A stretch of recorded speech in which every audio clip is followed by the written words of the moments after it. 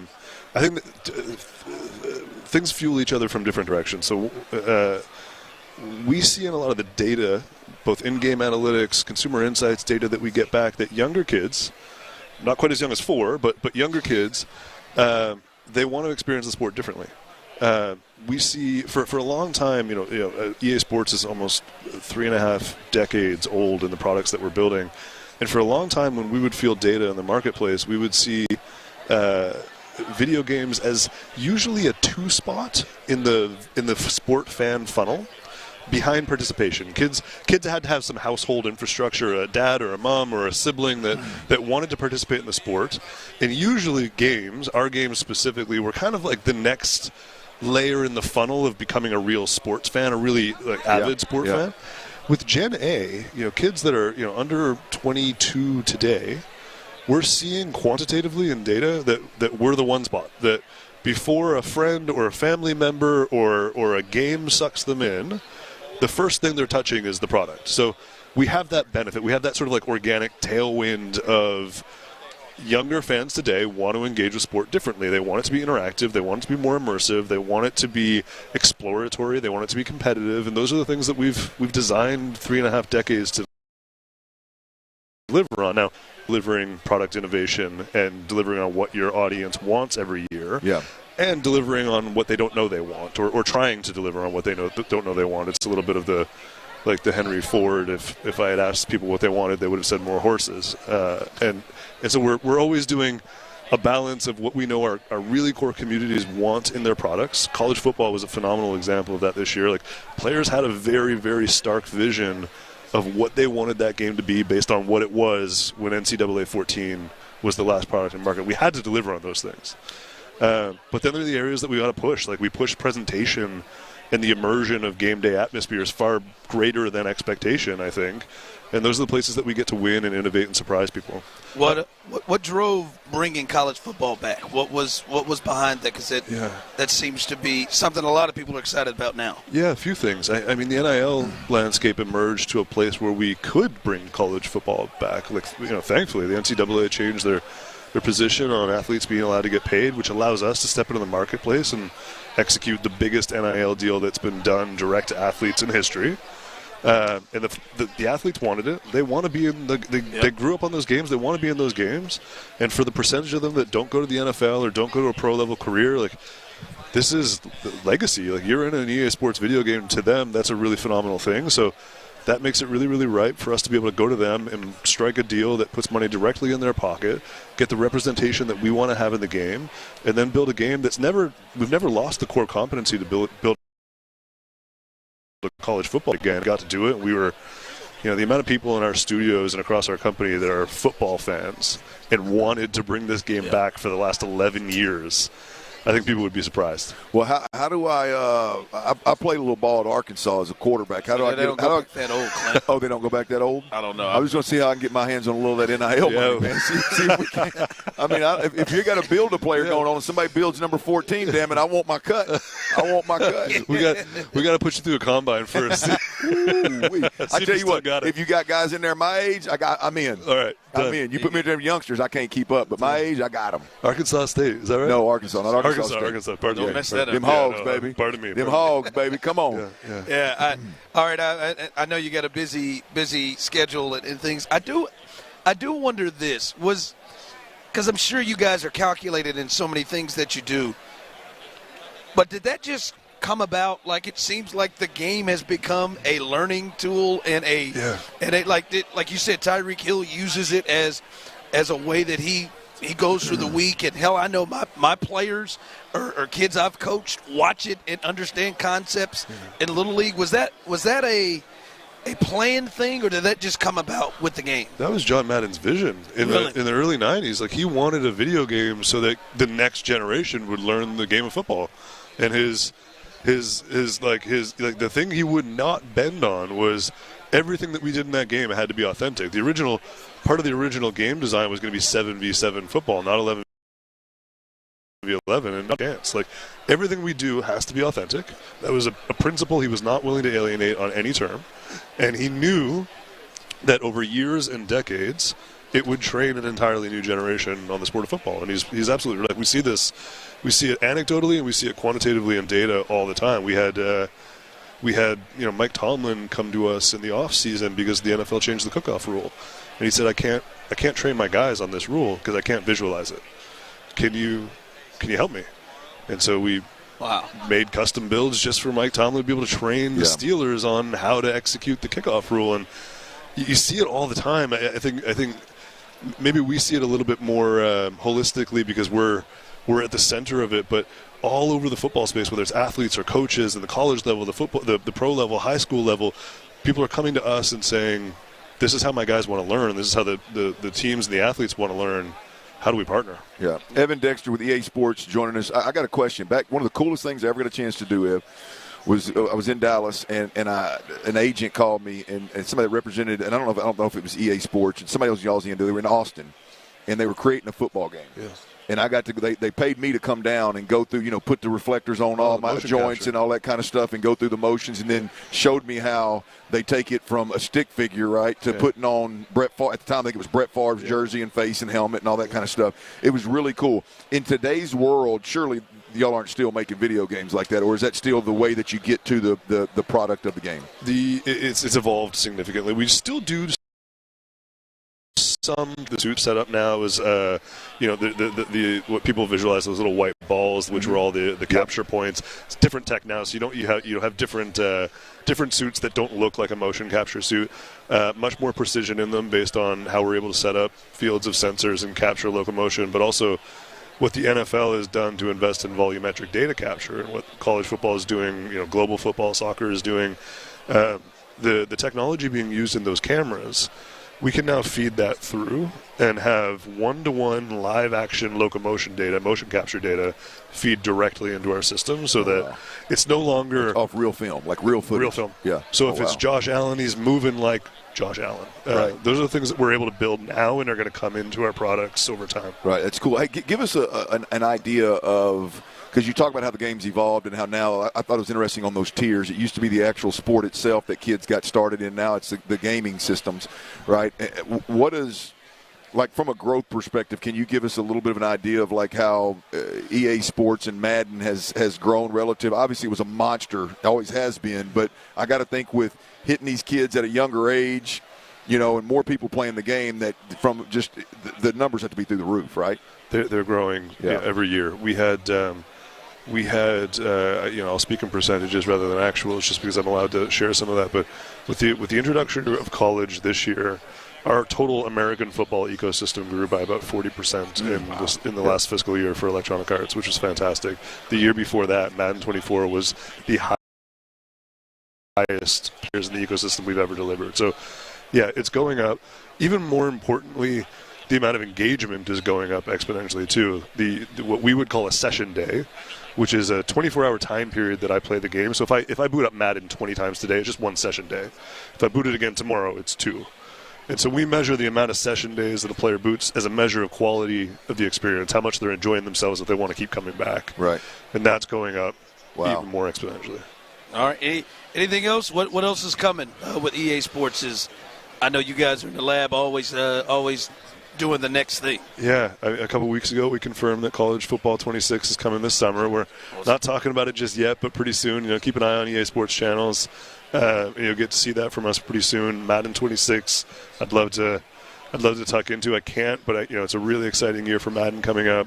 You're going to see more, I think, incredible action simulation football across the pro level and the college level. Awesome, man. We appreciate you joining us, Evan. That's Thanks Evan Daxter, EA Sports. Awesome to hear that stuff. I'm telling you, man. Real talk. EA Sports. It's in the game. Thanks, Tyler. He was already gone, T. He didn't hear it, or he would have surely appreciated that. Dang it. Busted through the seams. Yeah. Hey, listen, you've had a good week, Tyler. You can't have it all now. All right? You've had a good week. Yeah, I've had a pretty damn good week. This is because that sounds like that's right down Tyler's alley. As you know, Tyler, we were able to keep Clint might express to him how he feels about video games. I'm just going to tell you. Listen, I sat here multiple times thinking, am I going to walk Clint into this? Clint, why don't you tell him how you feel about video games? What would you say your theory is about video? I thought about it multiple times. I'm glad you did. But I said we're going to start this thing off right. You are developing into a true professional. Yep, shirt size denial. There. Hold on, so. I tried. I thought about it. How do you think Evan would have handled that? Oh, in stride. He's a pro, man. He's a pro. He probably would have tried to talk me off the ledge, man. But video games are the devil. He's dead serious about Tyreek Hill watching playing. They video have, games. man. Look at Tyler. You see his face. What are we doing? There was. I know he wouldn't. I know you had so many thoughts. He has passion about this. Well, you know what? I don't think you should knock it till you try it. Try it first. Well, my playing days are over. Go and look in there. Go and look and see if you can. If you can play or watch the game and develop. But you're not. It's just not. It's so far from as a player when you're watching like Tyreek Hill should be watching film and looking for a DB like a tail at what depth is he flipping his hips and running? So how deep do I need to get when I can get in and out of my break? Maybe that tail's on what's the can I figure out a way when he's playing true man and versus a 3 and he's belling and like that kind of. Ain't gonna find sport. It's in the game. That's cute though. It's. If I could drop Tyreek Hill's name associated with my product, I probably would. I would go out on a limb and say that Tyreek Hill is more so trying to get an NIL deal with EA Sports than truly scouting his opponents. Tyler, you've probably heard a lot of pros use Madden in a way that would blow you away. Yes, and I was about to say, I need to get Cheryl on this, but there was a story just this week. I can't remember for the life of me who right now, but one of the GMs in the NFL said in an interview that they use Madden ratings in part of their evaluation process in acquiring players. No, the idiot Jets, I believe, were I think the team. Well, I need a team name behind that one. Yeah, that'd be the Jets. I think it was the Chiefs, Clint.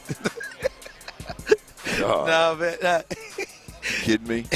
Yeah, that's what they do, man. You can fall for that. You can fall for that if you want to. I just don't. There is absolutely nothing that I ever did from a preparation standpoint that I'm getting off a video game. Let's see if your old teammate Woody did. Darren Woodson, he's going to join us coming up. That'd be great. See if Darren Woodson, if he went back and looked at the video game. See if Woody was watching. Woody was watching it. Woody was watching. He's watching the Packers. He was watching, Brett Favre, and he's watching Steve Young and them boys. Yeah, he was. Yeah, I'm sure he was. Got a tale of Dorsey Levens. Yeah, that's right. It isn't on my schedule. I ain't going to lie to you, Clint, Tyler. Sometimes for a second. The way that Tyler slid that in there, I thought he was really about to go to somebody named Cheryl to check. I forgot that I made up Cheryl as a fake person. It's the way Tyler slid it in, so smooth. I mean, we might have to have Cheryl go check on this. But she's my assistant. She's trusted. Completely forgot about it. All right, coming up, Darren Woodson. He will join the drive. Former champion and former All-Pro and should be Hall of Famer Darren Woodson coming up next. All right, y'all, check it out now. Generator Super Center, y'all. They are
the Circa Resort and Casino with an extra $20K in your pocket and access to Stadium Swim for the ultimate college basketball tournament experience. Just log in and listen now on the Odyssey app for your chance to win this national contest. Houston's sports leader, Sports Radio 610.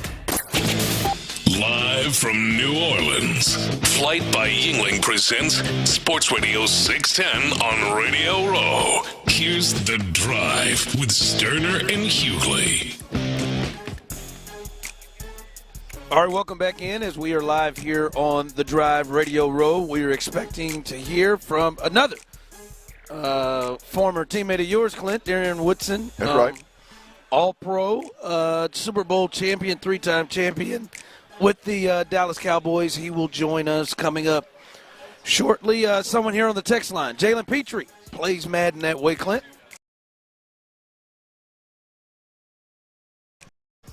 Baby, Jalen Petrie plays that way, baby. Yeah, I'm sure that I'm not doubting that there's a few out there that claim it. I would say that is when you hear it, it does feel a bit aggressive of Tyreek Hill to say, "Hey, I watch film and then I go to check the agility ratings on Madden of the corners." EA Sports. It's in the game. Look, I don't doubt that Tyreek, after doing his due diligence of film study, goes, let me take a peek at these agility scores. Because I'm sure those agility scores are probably on the numbers. Well, they're probably pretty damn accurate. I mean, they're probably, it's probably pretty solid, especially if you're looking at like second and third string corners, and he can look up and go, boy, I got 28 on me right now. I know this dude had a 60-something on speed. I can go get this dude. Yeah, I mean, sure, but to think that it's like literal scout, I can't get there. All right, one thing that we are keeping our eye on, Clint, is it is currently 2:28. Yep. About 32 more minutes until the NBA trade deadline. Is it over at 3? Oh, is it 2? I'm sorry, it was 3 o'clock Eastern. So it is over. It is over now at this point, and the Rockets did slide in and make one move. They add a big, they add a center, they make a move with the Atlanta Hawks trading for Cody Zeller, and they give up a 2028 second-round pick. So that is the latest there as the Rockets, no major moves. They do add a big guy. Oh, God. Here we go. There it is. Darren Woodson, Super Bowl champion, All-Pro, should be Hall of Famer in the exclusive furniture. Get comfortable, baby. There it was. Glory hole. And that exclusive furniture, hot seat right there. No, this is all you, Stern. Yeah. This is all you. Hey. How'd you get this thing? Hey. Well, I'd like to take credit for it, man. I just saw it coming out of the truck, and I thought, that's a hell of an idea. Hey, man. Stern, this is all you. This is that old high school, old college, Arkansas. Recliner, baby. I had it in the dorm room. Hey, kick that leg up, baby, on the side.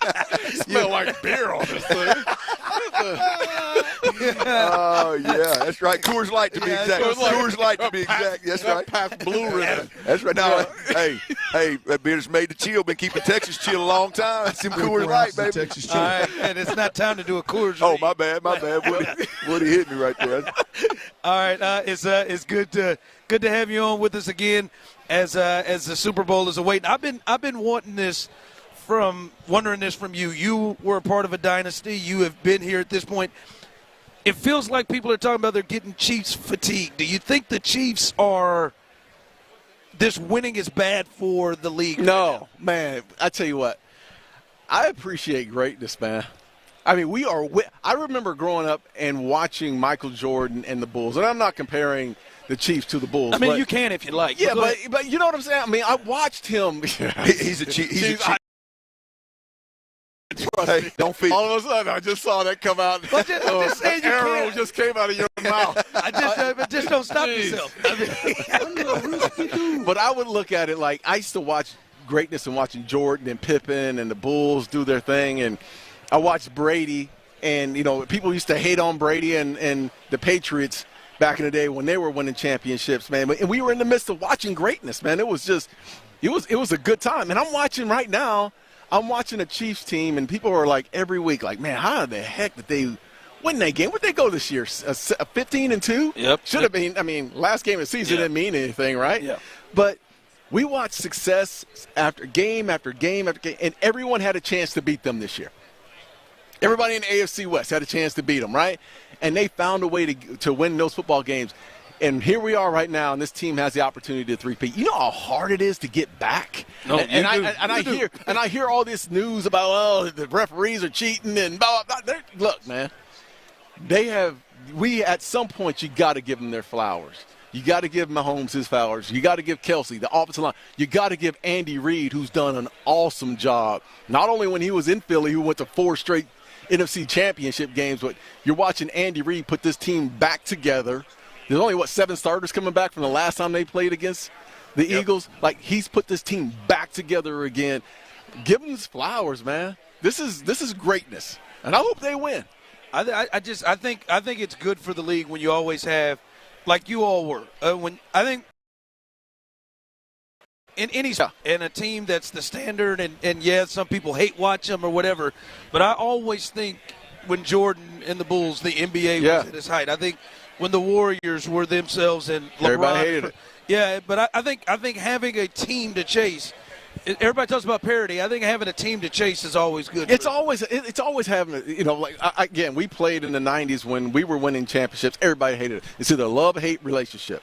And the Cowboys is kind of the same way. I mean, it doesn't matter if they win or not. It's just, the Cowboys, everybody either loves or hates. But I remember people used to hate us when we go into stadium. AFC teams who we only saw, Cleveland Browns, they're coming out booing us and jeering us before the game. And it's a part of it. And I liked it. And I think that's what Mahomes kind of likes as well, man. They got that chip on their shoulders, like, hey, okay, it's us against the world. Yeah. And how do you get motivated in the offseason? It's by all the nonsense that's going on, right? Oh, they hate us, they don't like us. Like Stern, people didn't like Stern. He's like, oh, I got the chip. That's just fodder to me. I'm building on this thing, and I think that motivates them. Hey, Woody, you said you hope that Kansas City wins, and I'm with you. I don't have any skin in the game. I'm not a fan of either. I am a fan of experiencing and viewing, seeing things that have never happened before happen in my lifetime, and witnessing them, absolutely. Right? I mean, LeBron, I tell him all the time he's a LeBron fan too. I'm not a LeBron fan. I like to watch good basketball, but he went back to Cleveland and won a title in Cleveland, his hometown, never won a title. Yeah. That was really cool to see, right? So I don't have a problem. If Kansas City wins, I'd like to witness it. Now, on the other side of that thing, Philly's a pretty damn good team. Teams up against each other, I think Philly's probably the more total team, the better football team. Yeah. But then you got the Pat Mahomes, Andy Reid. Obviously, there's experience there. You don't want to bet against them. You said you hope the Chiefs win. Who do you think wins this football game? I think it's a 50-50 game. Honestly, I think here's the question that I have, though, for the Kansas City Chiefs. Can they stop Saquon Barkley? That's going to be the key. That's going to be the key. If the running game, if Philly keeps them off balance with the running game, then they'll be able to take some shots down the field and get some one-on-ones. I think Trent McDuffie is awesome on the Kansas City Chiefs. He's an awesome player, but he's going to be matched up one-on-one if they can't stop the run. They're going to have opportunities to throw the ball deep down the field. If the Chiefs, on the other hand, do a good job stopping the run and maintain the running game, it's over with. This is a wrap. This is a wrap because Spagnuolo's going to draw up some blitzes, some kind of exotic blitzes, get him in 3rd and 6, and he's bringing pressure. And I'm not sure if Hurts is going to be able to see the pressure coming. Yep. Darren Woodson joins us. Darren, we have some Cowboy fans that listen and that are big fans in Houston. What's your thought about the state of the Cowboys? A little transition here, new head coach. And they're going in a different direction. Is obviously you're a Cowboy. What's your thoughts of where they are right now? Yeah. Okay. Where'd they go last year? What was the record last year? I can't. What was the last? Stern. What was the record? It was last a losing year? record. It was a losing record, right? Yeah. So you are what did Parcells used to always say? You are what you are. They're starting from bottom up. They're bottom up. They were the 3rd place team in the division. Behind Philly and Washington, they're looking up. They got to figure out ways to get better. And in my opinion, the way you get better is, first of all, you got to get healthy because they went through a lot of issues last year. I think one of the issues of why they brought in Schottenheimer, why they kept Schotty, was because they wanted to keep familiarity within that offense. They didn't want to go outside, bring in someone else with the lack of talent that they do have, have Dak go through the whole process of learning a whole new offense. They wanted to keep the familiarity of what Shotty brought to the organization. And they have, speaking for them, they have a ton of faith in Schottenheimer.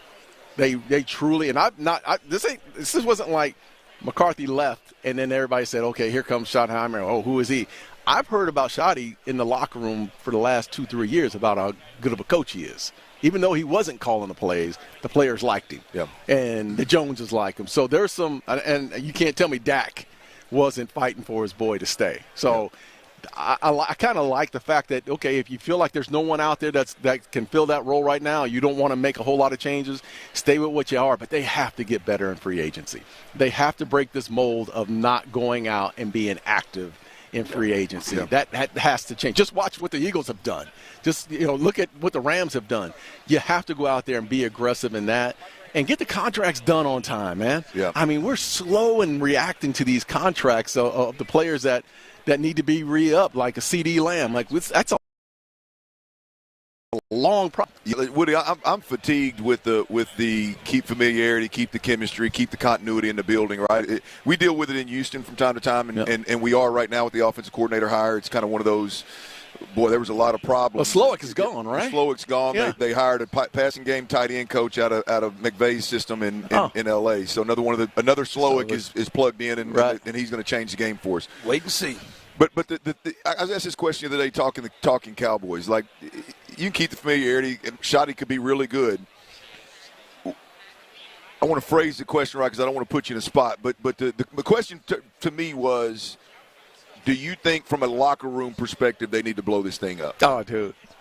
Because let me say this. Look, you got dudes that are filming music videos after getting their ass whooped on Monday Night Football, literally that night. Mm-hmm. You got dudes that are doing podcasts, on a weekly basis, and not just doing podcasts and doing podcasts that's creating controversy, obviously, right? Mm-hmm. Making comments to the media about your current coach and stuff. Like, to me, there's the bigger problem in that because you can win 10, 11, 12 games with really good talent, really good roster, and some decent coaching. Right. But in order to take that next step and compete with the Eagles now, the Chiefs, and the direction the Washington, I almost said the wrong name, Washington Commanders are going, like that's got to come from within. It does. And so I just ask you, is this a situation where you see there's probably a need to blow this thing up and start over, or do you think the guys that are in that locker room can get right? I don't know if the guys, and that's a good question. It kind of doesn't matter who's coaching you, right?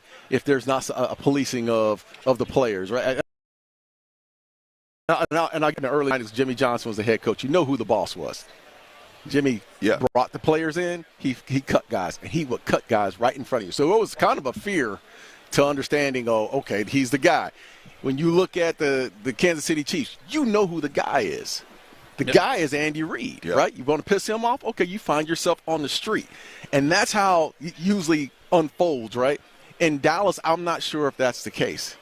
I don't know if the head coach has all the power to decide the personnel.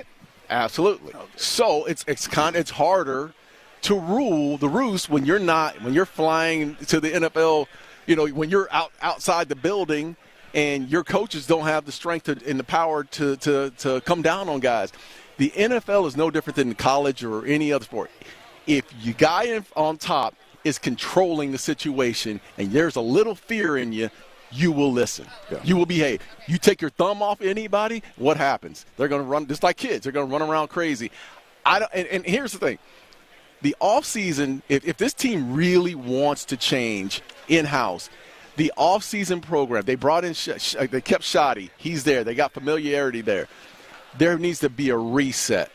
The offseason program starts on March something, right? They all need to be – it needs to be mandatory that they're there. And I know they can't say – they have to say voluntarily, but it needs to be a mindset of voluntary, mandatory. You show up. And here are the things that we are going to do, and here are the things that we are not going to do. And if podcast is one of those things, then it should be off the list. But you can't and I don't know if this team has bought into the mindset of a championship mindset. It doesn't start in July or during in training camp or September 1st or the regular season. It starts in March, man. You got to have that type of mindset, and I don't think they've had that in years.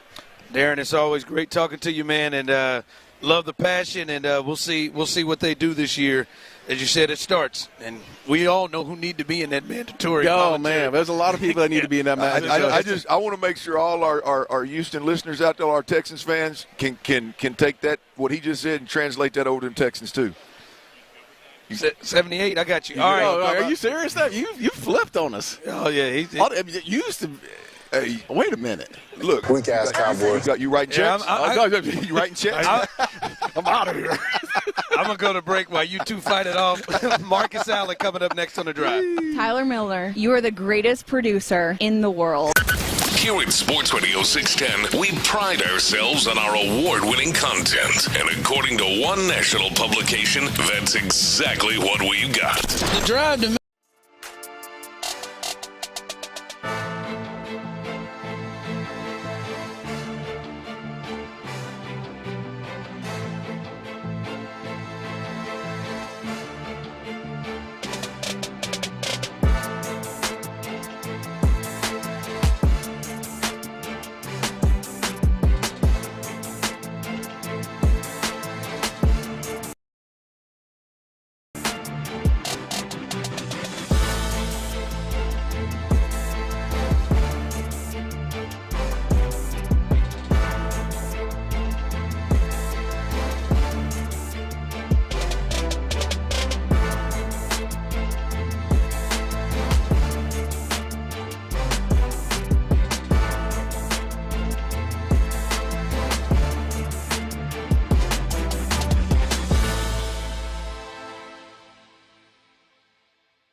Studio for details. Find the studio nearest you at orangetheory.com. And remember, at Orange Theory, your first class is free. Live Live from New Orleans. Flight by Yingling presents Sports Radio 610 on Radio Row. Here's The Drive with Stoerner and Hughley. That's right. As we continue live here, Radio Row, here in New Orleans, we are awaiting Hall of Famer Marcus Allen. You called Marcus Allen? Would you say Al Smith look like himself? Yeah. And nothing about this man looks like he's going to be 65 years old. Nothing about that at all. But he'll join us coming up soon. Hall of Famer, former Raider, former Chief, 16 years in the league. It'll be good to talk with him about things there. But well, I mean, hey, we had to cut Woody off, didn't we? Yeah, you can get him going. You tell he's passionate about it. Woody's one too. You get him going, and the longer he goes, he might say something he probably doesn't want to put on air. Someone texted, hell yes, I was raised a Cowboys fan. Mom and Dad brought me the uniform as a kid, and it stuck with me. Yeah, like I said, there are some. That's unfortunate. As Tyler slides in, and yeah. Hell, Clint's dad probably bought him a Cowboys jersey. Now, Dad didn't buy me too much. He was smoking darts and working. He was smoking darts and working shift work, Clint, man. He wasn't into buying gifts. Oh my God, that's not how you had to roll out. What? Do we need to talk about? I mean, I'm just telling you, I didn't come home and Dad buying me stuff. I didn't. I mean, it was at Christmas. You need to explore these feelings, bro. I'm telling you, man. You could have just said, "No, he didn't give me a jersey." You said, "No, he didn't buy me much." We didn't buy me things. Hell, we didn't. Christmas and birthday, I got something. Other than that, there wasn't much. Pops wasn't into going shopping. That's why you were out in the yard burning bugs with cigarettes. That's right, baby. I was out doing work, man. I was mowing yards trying to get me a bike. I was burning cigarettes with the cigarettes. I was playing some kind of ball with the cousins. Yeah, man, hell. It wasn't getting If I so happened to burn a bug from time to time, that was good. I guess Linda was forced to buy maybe it was Linda. Yeah, Linda did most of the shopping. And that wasn't that was few and far between, if we're being honest. Okay, all right. So here, I did want to pass this note across. Tyler, as we await Marcus Allen, John Heyman. John Heyman, our Odyssey MLB insider, he spoke about Alex Bregman and started to talk a little bit about the latest with Alex Bregman. And I just wanted to bring this to you all. As we know, there have been, I guess, conversations between the Astros and Alex Bregman, although Dana said, this is the latest from John Heyman about the team with the best opportunity to land Alex Bregman. At this moment, as we sit here today, I don't think the Astros can be considered the favorite. At this moment, I think the Cubs have done a lot of stuff. I think they're probably the favorite in that division anyway, but they put themselves in a great spot. They've gotten Tucker. They've gotten Presley, two guys who are teammates of Bregman. I'm sure they're in the ear of Jed Hoyer and all the Cubs people right now talking him up. Not that you'd have to because he's an outstanding all-around player, but at this moment, whether it be on a 6-year deal or a 4-year deal with opt-outs, as that report from that mystery writer, because I don't know his name offhand, but good for him, suggested with opt-outs, I feel like the Cubs have a decent shot at getting Bregman. Could be proven wrong. We shall see. It is a fluid situation. Sorry, it sounds like the Cubs. Cubs may be the team that have the best shot to land Alex Bregman. That would be something, though, right? If Alex went to the Cubs and the Cubs had Presley, Bregman, and Tucker, that's one way to try to turn the tide. That would be really hard not to track the Cubs. Oh yeah, at the Houston same time with Ivy. Because Houston with Ivy, there you go. All right, but I mean it would be hard to track, to not look at that and be like, and all right, you wonder, because if those guys have been, you clearly could have gone out and gotten them and kept them if you wanted to. Presley, I think, is more understandable to fans, but the Tucker and if that happens, if Bregman gets over there, that will be really one to watch. So the Cubs could be loading up with all former Astros. Is Brady ridiculous? It is. Tyler, I think we need to go with Shastros. Shastros. Not Houston Ivy. That sounds like a Kanye West, Kim Kardashian daughter. I think we can do better in both those. I like Shastros, man. I'm not sure about it. It's pretty good. I knew when Ivy came out. Yeah, I mean, look, you got to follow. You definitely worth following. That many guys go to the Hell same yeah, place. it is. Especially when it's a place like Chicago with obviously the history and the market and all that kind of jive. So it's we'll see. That would be interesting if they can get there. It's not like they're busted. Schler, if you want to sit down and take a load off, you can, and man, you can rock it. I don't know. What up, Sting? I don't know if you can get in. If you need a lazy boy to sit down in, you can just get comfortable real quick if you need to. You almost had him. You almost got him. He said, "Am I over here?" I think we could lure some people in right now. I mean, Thurman Thomas was standing behind Aaron. Thurman was staring it down. Aaron about took Thurman out. Did he? I bet Thurman. I looked at Thurman's feet. His feet was hurt. He wanted to sit down in that. I looked over there, and Thurman was like, "Hey, I'm sorry, Aaron, I'm sorry." I was like, "Damn, what happened over there?" I think he tripped over his chair or something. Yeah. Oh, he elbowed you? Did he get you? Oh, that's great. That's all right. It's just not many can say they took a. Oh man, I'd have sold it. I'd have gone down. I'd have gone down like a charge. Try to get some of that Buffalo Bill money. Like LeBron taking that charge, I'd go down, boy. Boom, hit it real good. But no, that's one to. That is one to watch. Cubs in the National League as the Houston North right there. Chicago Cubs. I threw mine in the ring right there for you. Houston North. Houston North. All right, coming up, we hope to hear from Marcus Allen as we will continue as we're live here, Radio Row here in New Orleans, covering the Super Bowl for you. Fun times, fun guest, Marcus Allen coming up next. All right, fellas, look, you got to get back to feeling your best, man. Get back to fighting Father Time the best you can. Look, if you lack energy, muscle mass, you feel moody, maybe you got some low libido, hey, that's enough reason right there. You got to get checked out, man. No.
AutoZone. Get in the zone, AutoZone. Restrictions apply. KILT FM HD2 Houston. Insider access, exclusive content. Sports Radio 610. The Texans play here. An Odyssey sports station.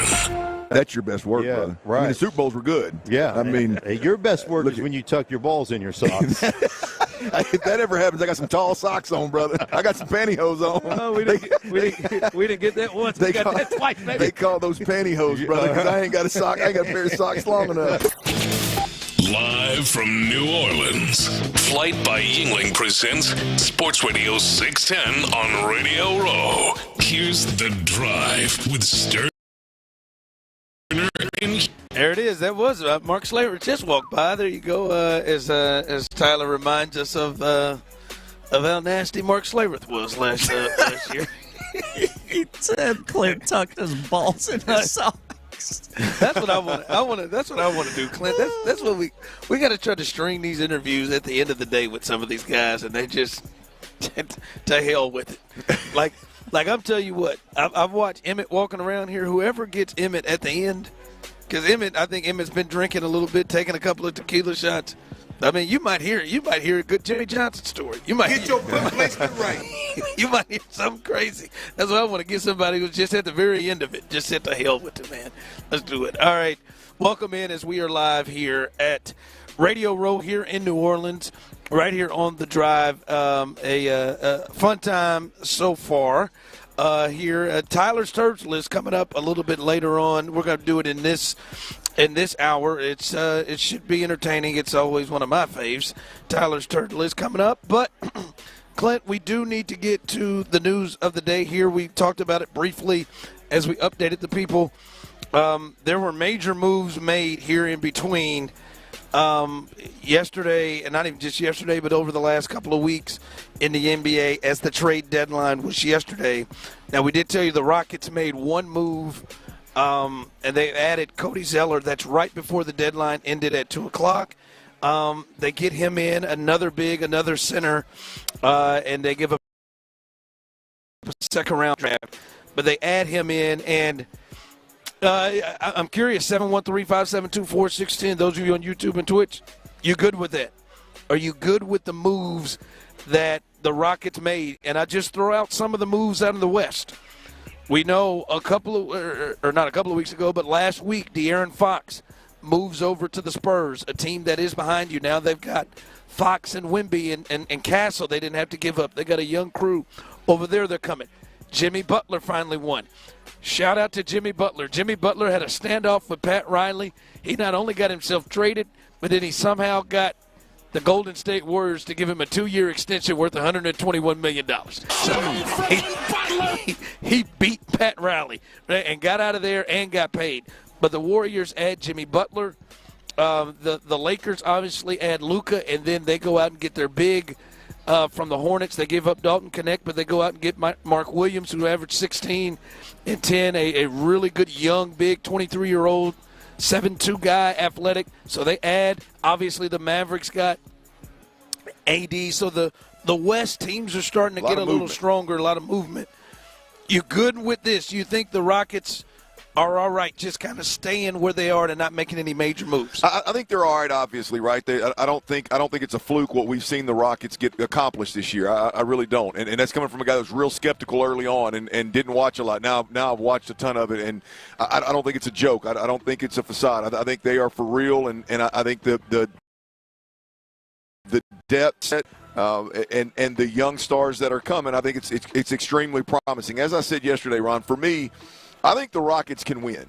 I think the Rockets can make a great run and surprise a lot of people. Now, the way in which they have to do it is different than obviously the teams that have superstars. Your margin for error is so thin with the Rockets right now that if there's a couple of injuries, right, to key guys, like not even key guys, let's be honest, like Fred VanVleet. If Fred VanVleet is injured, you lose the ability to steady the waters in critical moments. You lose the ability to make sure the right guy gets the ball late in games and execute the offense. If Jalen Green gets injured, you lose a guy, not the guy that you can't replace, I think, some of the production, but you lose a guy that can get to the the rim damn near any time he wants to kind of deal. So you don't have that guy. If you lose Amon Thompson, you lose what I think is ultimately the heartbeat, right? The guy that the true grinder, the guy that sets the tone, the thermostat in the room, if you will. And without a superstar, they're going to have a very difficult time overcoming that, right? Like you lose your big man in the middle, then you pretty much lose any ability to score down there and have any kind of production, consistent production from in the paint. So they're just it's so razor thin right now, their margin for error, that it's not that they can't win. Yep. It's just that you can't afford to make mistakes and make mistakes in critical moments. And your defense always has to be on your point. Your effort always has to be there. Yes. And like you said, man, it's only gonna the margin for error is only gonna thin more and more as defense. You get closer to the playoffs, the games mean more. You get into the playoffs and you're in a series and they play defense for a whole game. They're scouting your season and your players, and they've got better plans. It's only going to get more and more difficult, which means that the margin for error is only going to again be thinner and thinner as they go along. And so how long can they overcome that? We'll see. I don't know, but I do feel like there is a path to make a big time run. It's just going to be without that superstar that can be the eraser that you talk about a lot of the time. Yeah, as I said, are you good with the Rockets? Did you want the Rockets to get a little bit more aggressive, and especially seeing what other teams in the West are doing, especially seeing how other teams are adding to their team. And I would just say, Clint, it is clear and it looks that the Rockets are kind of taking the thought process of, hey man, we're gonna chill. We're not in a hurry to jumpstart this, because there is a deal of, all right, let's go now. Yeah. Let's go. Like, we've got assets, bam, let's hit it now. They are clearly not in a I think they could have made the Devin Booker thing happen. I think they could have made, or at least attempted to make the big thing happen. And it's clear that they're saying, hey, we're just going to chill and hang right now and take a slower build. Yeah. Right. And Udoka clearly has got to be good with that. And with that and wanting this thing to grow. And I think it's something he probably did in Boston, so you can understand where they came from. But they clearly made that decision. And the way they built that thing in Boston, too, I mean, I think you got to be – you damn sure don't want to be in Houston and give away your Tatum or Brown. Like, you don't want to move that guy for somebody if you don't have to. And so, look, the plan in Houston obviously – I think it's fluid. I mean, I think they entertained, acquiring some guys, but ultimately the plan in Houston is clearly to let these young guys figure out who the hell they are, and kind of what roles they land in, and see what happens. And at first, I was hell bent on let's make moves and go get it. But right now, after watching them and digging in, man, I think I'm good and dialed in to the thought of, let's see what these young fellas can do. If they're healthy, they're hell. If they're healthy, they're going to be hell on some folks. I don't think they're going to be favorites, obviously, but they're going to be hell on folks. And I think you understand the decision, right? If they want to go for it, shout out to MVP in the building. If they want to go for it, you go for it. Like, go for it. And that's cool, and I think it would have been all right there. But I think obviously saying, all right, man, we're going to try to keep this crew together makes a ton of sense here. As I see somebody texting in, the Rockets are much better than I thought they would be this year, but there aren't enough moves they could make to be good enough to contend for a championship. Well, I don't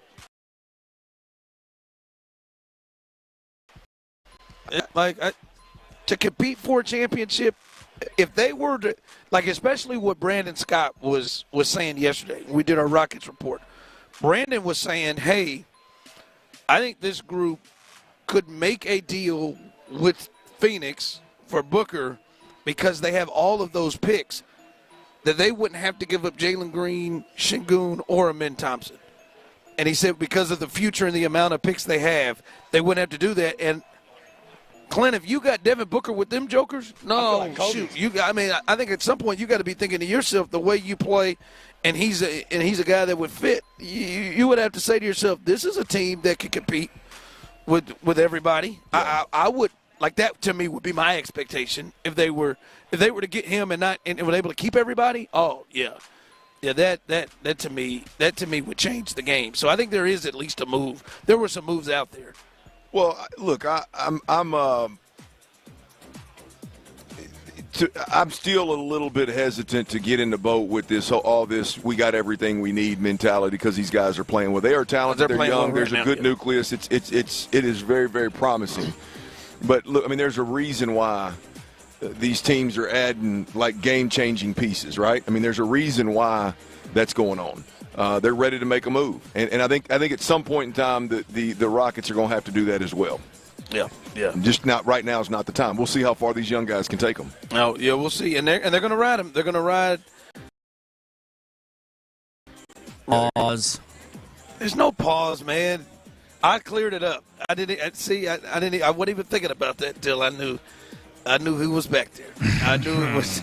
I knew it was Tyler Miller. Hey, Clint, we got to address this. What happened? Tyler Miller, you are the greatest producer in the world. He knows exactly where I'm at. Yeah, hey, Paige. Tyler got Paige to message to say something about his post. Well, what do you mean? I saw it. She how did I responded. get her to say something? She did that on her own accord. I know you put the post out there, and she came out there and made your day again. Oh, she made my week. I saw it. I kept catching screenshots of it, and I sent it to her. I said, "Oh Lord, Paige, calm down." My favorite part of the whole thing was, hey, listen, Tyler was. I mean, he was smitten, as smitten as a very devoted married man can be. Yeah. From miles and miles away, he was smitten. But I tell you what, this is why I mess with Tyler. Tyler defended himself now. When she went up there and tried to say Tyler had a foot fetish, Tyler came out of the. Oh God! Oh, it's Paige! Oh, it's Paige! Tyler came out of that. Hey, wait, just 1 second now. I ain't into no damn feet. Oh no! Hell no! Hell no! Tyler came out of that thing. Yeah, I mean, there's a lot of things I enjoy looking at. Feet ain't one of them. And I'm not a feet hater. I mean, my wife's got nice feet, and I prefer to have nice feet. Yeah. I mean, now, me on the other hand, I feel sorry for her when she got to look at these digs. But yeah. There's a lot of. Just don't put them in your mouth, Lauren. That's it. She would. She don't even put them in her hand, much less her mouth. She wouldn't lotion up your feet for you. Ain't no chance. I'd have to threaten her, or offer to pay her or something. I mean, there ain't no chance. She is absolutely disgusting. I couldn't have Paige thinking I was one of those weirdos DMing her about feet. She said she brought it all up herself. I know. And I said, hold on, Judge. He said, "Now wait just a damn minute." I don't know where you got this from, but I ain't no damn toes. I tell you that right now. Whew, Lord. All right, Clint, I want you to hear this because I know some of the people out there are in a space where they're like, "Hey, Clint, we gotta get better with we gotta make you feel better about the situation with Nick Caley. We've got to make you feel better about the OC. Okay. Well, Sean McVay, who Nick Caley was under, he wasn't the OC, but he was the tight ends coach, and he's been under the offense and Sean McVay the last 2 years. Here is him talking about the new OC for the Houston Texans. I have. I've spoken to him about it. I know that's a possibility. Haven't gotten anything as it relates to a request, but yeah, I did speak with Nick yesterday. It was his birthday yesterday, and so he was on his way to taking Chick-fil-A to her at school, and we were talking about that. And he's a special coach. He's done a great job for us. I love everything this guy's about, Jordan. I think it's really cool when these guys are offered opportunities to be able to elevate themselves, and you want to make sure that you evaluate all options as what that looks like. And so that is something that's a possibility, but there hasn't been anything official as it relates to a request. So, I mean, listen, he's a special coach. And somebody he seems to vouch for. Yeah, do your thing. And hey, that's good. That's a good blessing if he is somebody that Sean McVay really believes in and can roll with. I think that is something that probably to me, makes me feel better about it. Now I don't think Sean was going to come out there and say, "Man, this boy, hey, I don't know about him," but. It seemed legit and sincere. Yeah, look, I mean, Sean McVay he would be shooting himself in the foot if he all of a sudden started being like, "Nah, that guy ain't worth the flip, man. He's a depth player at best." So I mean, what Sean is definitely going to say, he's a hard worker. He's a guy that deserves a chance, and yada yada yada. I mean, it's in his best interest to acquire coaches and young good coaches if he in turn, pushes those guys to be the next best thing, whether they are or they're not. Again, it's good to hear from him. Nick Caley may be the guy. May be absolutely tremendous. I know this.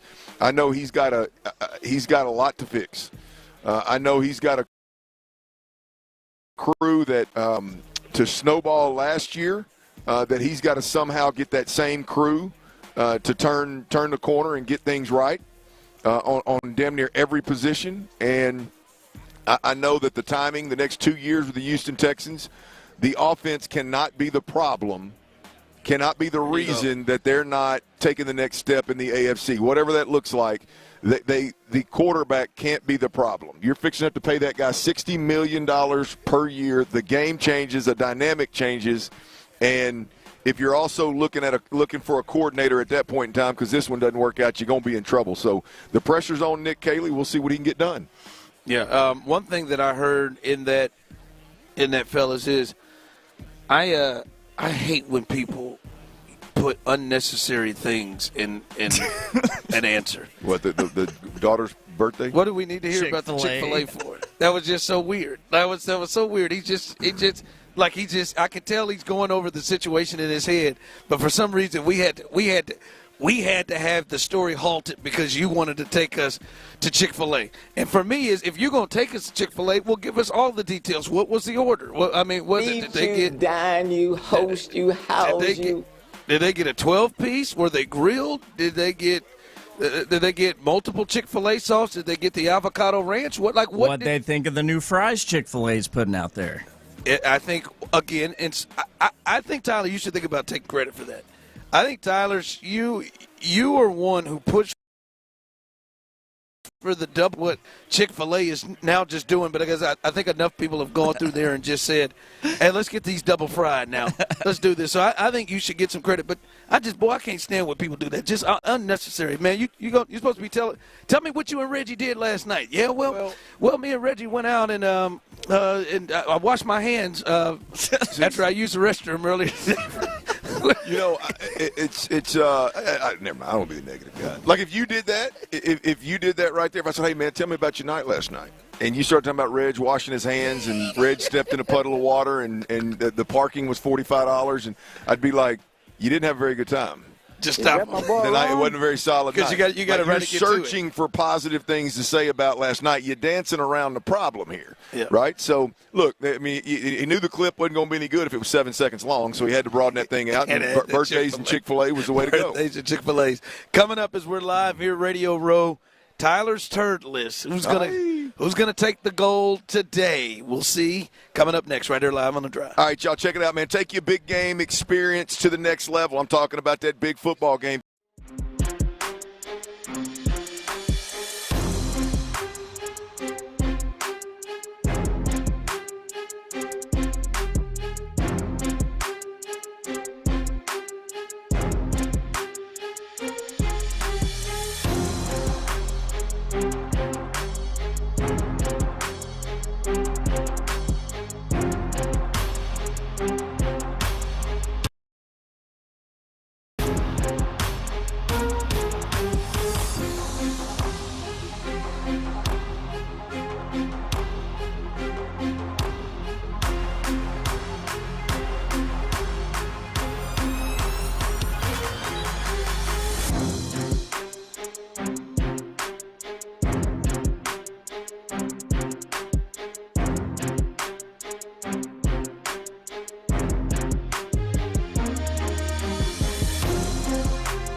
Ultimate college basketball tournament experience. Just log in and listen now on the Odyssey app for your chance to win this national contest. Houston's sports leader, Sports Radio 610. Pro athletes are sometimes a lot to handle. Which is not good enough. Maybe even a bit dramatic. Altuve stole an MVP from Judge. Turdish behavior will not be ignored. No one is safe. I'm not going to let it take my joy. It's Tyler's Turds of the Week on The Drive with Stoerner and Hughley. That's right. Full podium. Let's hear it. Ooh, Turds of the Week. I got an honorable mention, too, by the way. Okay, look forward to that. For it, damn it. We got a full podium. As always, we're going to start with the Bronze Turd Award this week around the sports world. And before we get to that, though, I just want to mention real quick and reaffirm, I'm not one of these weirdos that's into the feet. I find it odd, and there are plenty of things about a woman to appreciate. You don't need to be so weird about the feet out there, y'all. I want to follow up so bad, Clint, but I want to be efficient with the time. All right. So we're up against it. Bronze medal on Tyler's Turds of the Week here on The Drive with Stoerner and Hughley live from Radio Row in New Orleans. Well, it's an Astro, and it's his agent, and it's this saga that just will not die. It just keeps on going and going, and I'm frankly just getting tired of it, fellas. I'm talking about Alex Bregman, the guy who's been playing third base in Houston for the Astros for quite some time. He was part of this golden era. All signs do point to Alex Bregman not being an Astro in 2025. Anything can happen, but right now everything is still up in the air. You heard us talking earlier about our guy John Heyman reporting that the Cubs seem to have the most likely shot at Alex Bregman right now. The latest here also from Hotel Lobby Bobby. Alex Bregman has, quote, no interest in a short-term contract and is seeking a 6 to 7 year deal. I think I saw my guy Sean Pendergast tweet something to the effect of, this is starting to feel like it's going to take maybe 6 or 7 damn years to figure out where Alex Bregman is going to be playing baseball. I'm just getting tired of it, and that's why he's getting the bronze medal. Him and Scott Boras, come on, let's get this together. What do y'all think of that? Well, somebody, man, we're getting close on training camp. This is getting closer and closer. No, it is a weird deal that just screams that nobody's what he's like anywhere close to what he's seeking, and the only place that we're hearing potentially is doing that is in Toronto, and he seems to not have any interest at all in going to Toronto. So I don't know where it is. The word I heard from Chicago was 4 years, 100, and that's not what he was wanting. So that's a pay cut. Yeah. So I don't know. I'll be honest with you. I got no idea where this lands. I think it could go anywhere, depending on who is the one that's motivated within the Astros.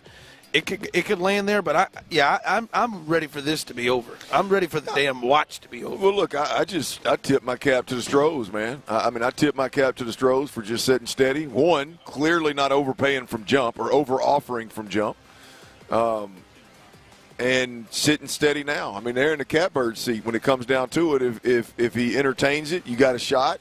You played hardball and he hasn't signed anywhere else, and maybe that's irrelevant. I don't know, but from our point of view, I love the way that the Astros are handling it. You gave him what everybody thought was a low ball offer out of the gate. Clearly, it wasn't. Now, at least where there's smoke, there's fire. I think there is a possibility of him getting back with the Astros. Now, it may be slim, but I do think there is a possibility, or he would have done bounced.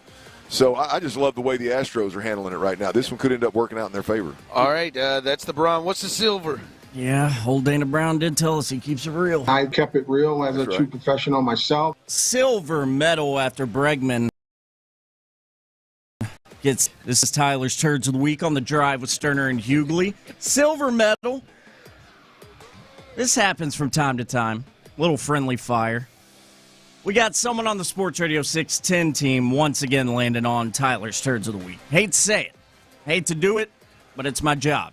I report turdish behavior, and you land on the list. You do it to yourself, and this week, it's not Sean Bijani this time. It's not old bada bing, bada boom Bijani. It's the OG. It's John Lopez. Because, as many of you know, I'm not in New Orleans with all the fellas from Sports Radio 610, but reports are from my buddies over there in Louisiana that Lopez, I don't know if it's quite breaking the bro code, but it's just lame as hell. Listen, and now we're hearing regrets, Tyler. I think this is we're hearing regrets the next day. We've talked to Figgy, who I think was given misinformation about the pricing, and then he's told us multiple times today, "Dang, man, I wish I'd have gone with you guys." And I'm telling you what, fellas, we had a hell of a Don't do it. We're gonna cover it for. Oh, we had a hell of a time. And if you, all right. 4 o'clock special. But I mean, I feel bad because, I mean, once he lobbed that $160, that $370 steak out there, like that was the only thing on the menu, it made people kind of pull back a little bit. Yeah. And no, man, it was a rough go of it. And just real I'm with quick, you, John.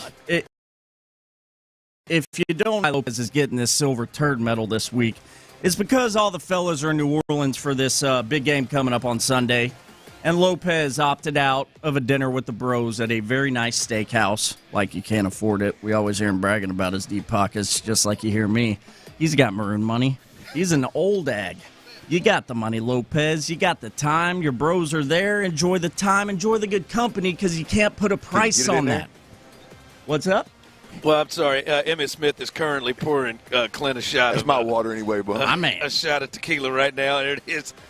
Damn, I wish I had me a cup. That's that Herradura right there, ain't it? I want to try me some of that. What is that, E? Pour me some of that, Clint. Legends. Hey, E, this ain't 1999. That's a healthy pour right there, cuz. All right, heavy-handed? He's heavy-handed, baby. Let's get to He's taking care of me. I appreciate that. Let me get some of that, Clint. Let me get a little bit of that, Clint. What's the gold while we're sitting here? Is Emmett Smith is ain't nobody helping you. Ain't enough people helping you. YouTube and Twitch. Emmett Smith getting everybody drunk, and I got to give you a gold turd right here. Let's get the gold turd right here. Gold turd. Speaking of Emmett Smith and Dallas sports, Dallas Cowboys, I, for one, as an avid Houstonian, a fan of all things Houston, love anything that upsets anybody from Dallas and anybody that's a fan of those whack-ass organizations up Highway 45. And, a very lopsided trade took place if you missed it, and that's going to take us to this week's gold turd medal at the Dallas Mavericks. You have traded Luka Doncic to the Lakers for an aging 31-year-old unibrow whenever you had a 25-year-old MVP contender, global superstar in Luka. I don't know what they're thinking. They aren't. And it's beautiful because we in Houston love it when Dallas craps all over themselves. And they've been doing a lot of that lately, whether it's Jerry Jones going, quote, all in on adding players to the Cowboys this year, or now what we're seeing with these Mavericks as they deal Luka for Anthony Davis. The gold medal, it's up Highway 45. Thank you, Mavericks, for making it easy this week. You get the golden turd. Yeah, Nico Harrison himself. He's an absolute fool. I just in no way can see how that will work.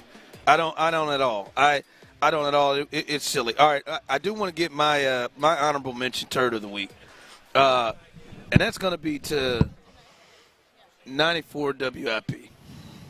These guys daily, the Philly radio station daily here are they call it our sister station. Well, I don't think they've been very friendly. I give an honorable turd of the week because every time we try to get our show started and we're doing our show, these jokers want to yell and scream and sing loud-ass songs and just interrupt and our entire thing. So right now I'd like to give my honorable mention turd of the week. I like that. To the afternoon show. I'm going to call them out by name. And I've been watching Ike over there. Ike don't know the words. Ike's got a phone, and I've watched him, and he's been reading some of the lyrics off of there and just singing them loudly. And there's one thing for you to do that, at least have the damn words if you're going to just interrupt everybody's show. So my turd goes over to WIP. My honorable I think that's mention warranted. And, I mean, they're up in Philly. They're used to being called turds, so it should just land just fine. All right, Devin McCourty, who former New England Patriot, former champion, does work for NBC Sports. He will join us as we continue right here live on The Drive. Yo, before we do that, though, I got to tell you about them cold Coors Light. I'm over here sipping a little tequila with all.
Find all the parts you need at prices you'll love. Guaranteed to fit every time.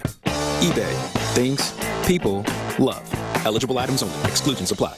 The best burgers in town and 10 area locations. BexPrime.com.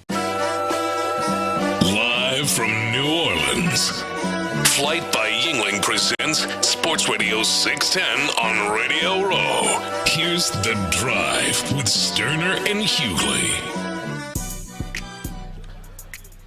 All right, welcome back in as we are rolling deep here at New Orleans, Radio Row, and a good time is being had.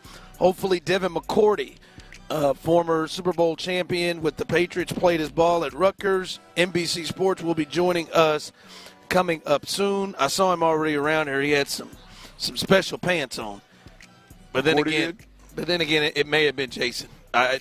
I saw them both. Them two, it's impossible. I'm saying all twins named Jason and Devin McCourty look alike. Not all blacks. Hold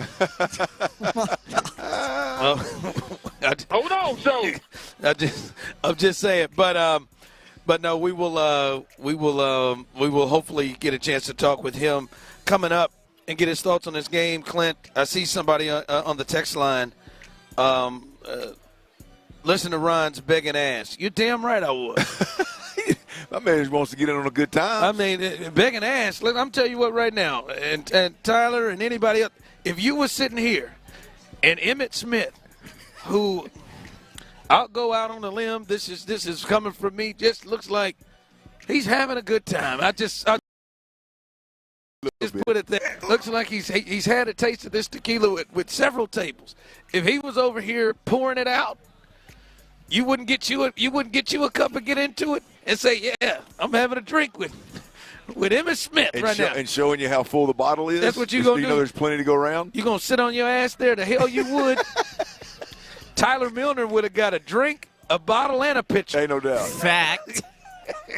Brandon slid him into a pitcher. I saw it when I get out of here talking about Ron's begging ass. No, ain't begging ass. Hell, you would have done the same thing. I don't have time to have a bad time. He's handlers over there going, boy, we got our hands full. Oh my God, how many more we got? Hey, if we could, I bet we could get Emmitt to do 20 minutes with us right now. We could call him and get him in that seat. Get him in that seat. He done gave Clint the bottle. I heard him telling somebody who's running by, I'm running behind. I might not even make 4 o'clock. So. Hell no, you ain't gonna make 4 o'clock. I don't know what party he's going to tonight. All I know is Emmitt was at another table. He gave Clint his bottle, and I think forgot. Damn, got to go to other people. Then he's over there on BetGM pouring out shots. We just heard him yell, Clint Stoerner, let me hold that bottle for a second. Oh my God! And then he gave it back. Yeah, it was good. It was good, boy. That's a good time to be had here. Stories being told here as well. Clint, I find this interesting when we look at the situation and the offense they're going to run. You kind of brought this up a bit, and I think this is kind of worth discussing a little. What are you certain what kind of offense they're going to run? Because it's two things. It's one, very similar to what they've been running, and that's what Sean McVay and that tree has run, or kind of what we've seen out of New England and what we saw out of Houston with Bill O'Brien in this thing. Now, obviously, the Bill O'Brien piece was tough because Deshaun Watson, as you would always say, that ain't a fit. It wasn't a fit, what he was trying to do. Is there an offense that, CJ, you think maybe better in either one of them? Because I don't think it's a slam dunk on what kind of scheme and what kind of offense they're going to run. Look, I think with as cerebral as C.J. Stroud is, as first class, top notch in every sense of the phrase, student of the game, high level processor. One, you got to have an identity. Just give the kid the opportunity to know who he is, what you want to accomplish, and run with that identity. So one, the whole again, I hate to keep beating the dead horse, Houston, but this is the reality of it. Like, you can't be 9 weeks into year 2 trying to figure out what your identity is. It doesn't change year to year. I mean, look, sometimes when you have as much success as Kansas City has and you lose guys that you can't be as explosive, then you better change. But it doesn't change just randomly in year 2 with a quarterback. And so, look, I just think that when it's all said and done, you have an identity. I think, 2, I think this is this is a plus, too. We can talk about this down the road, but this is a plus.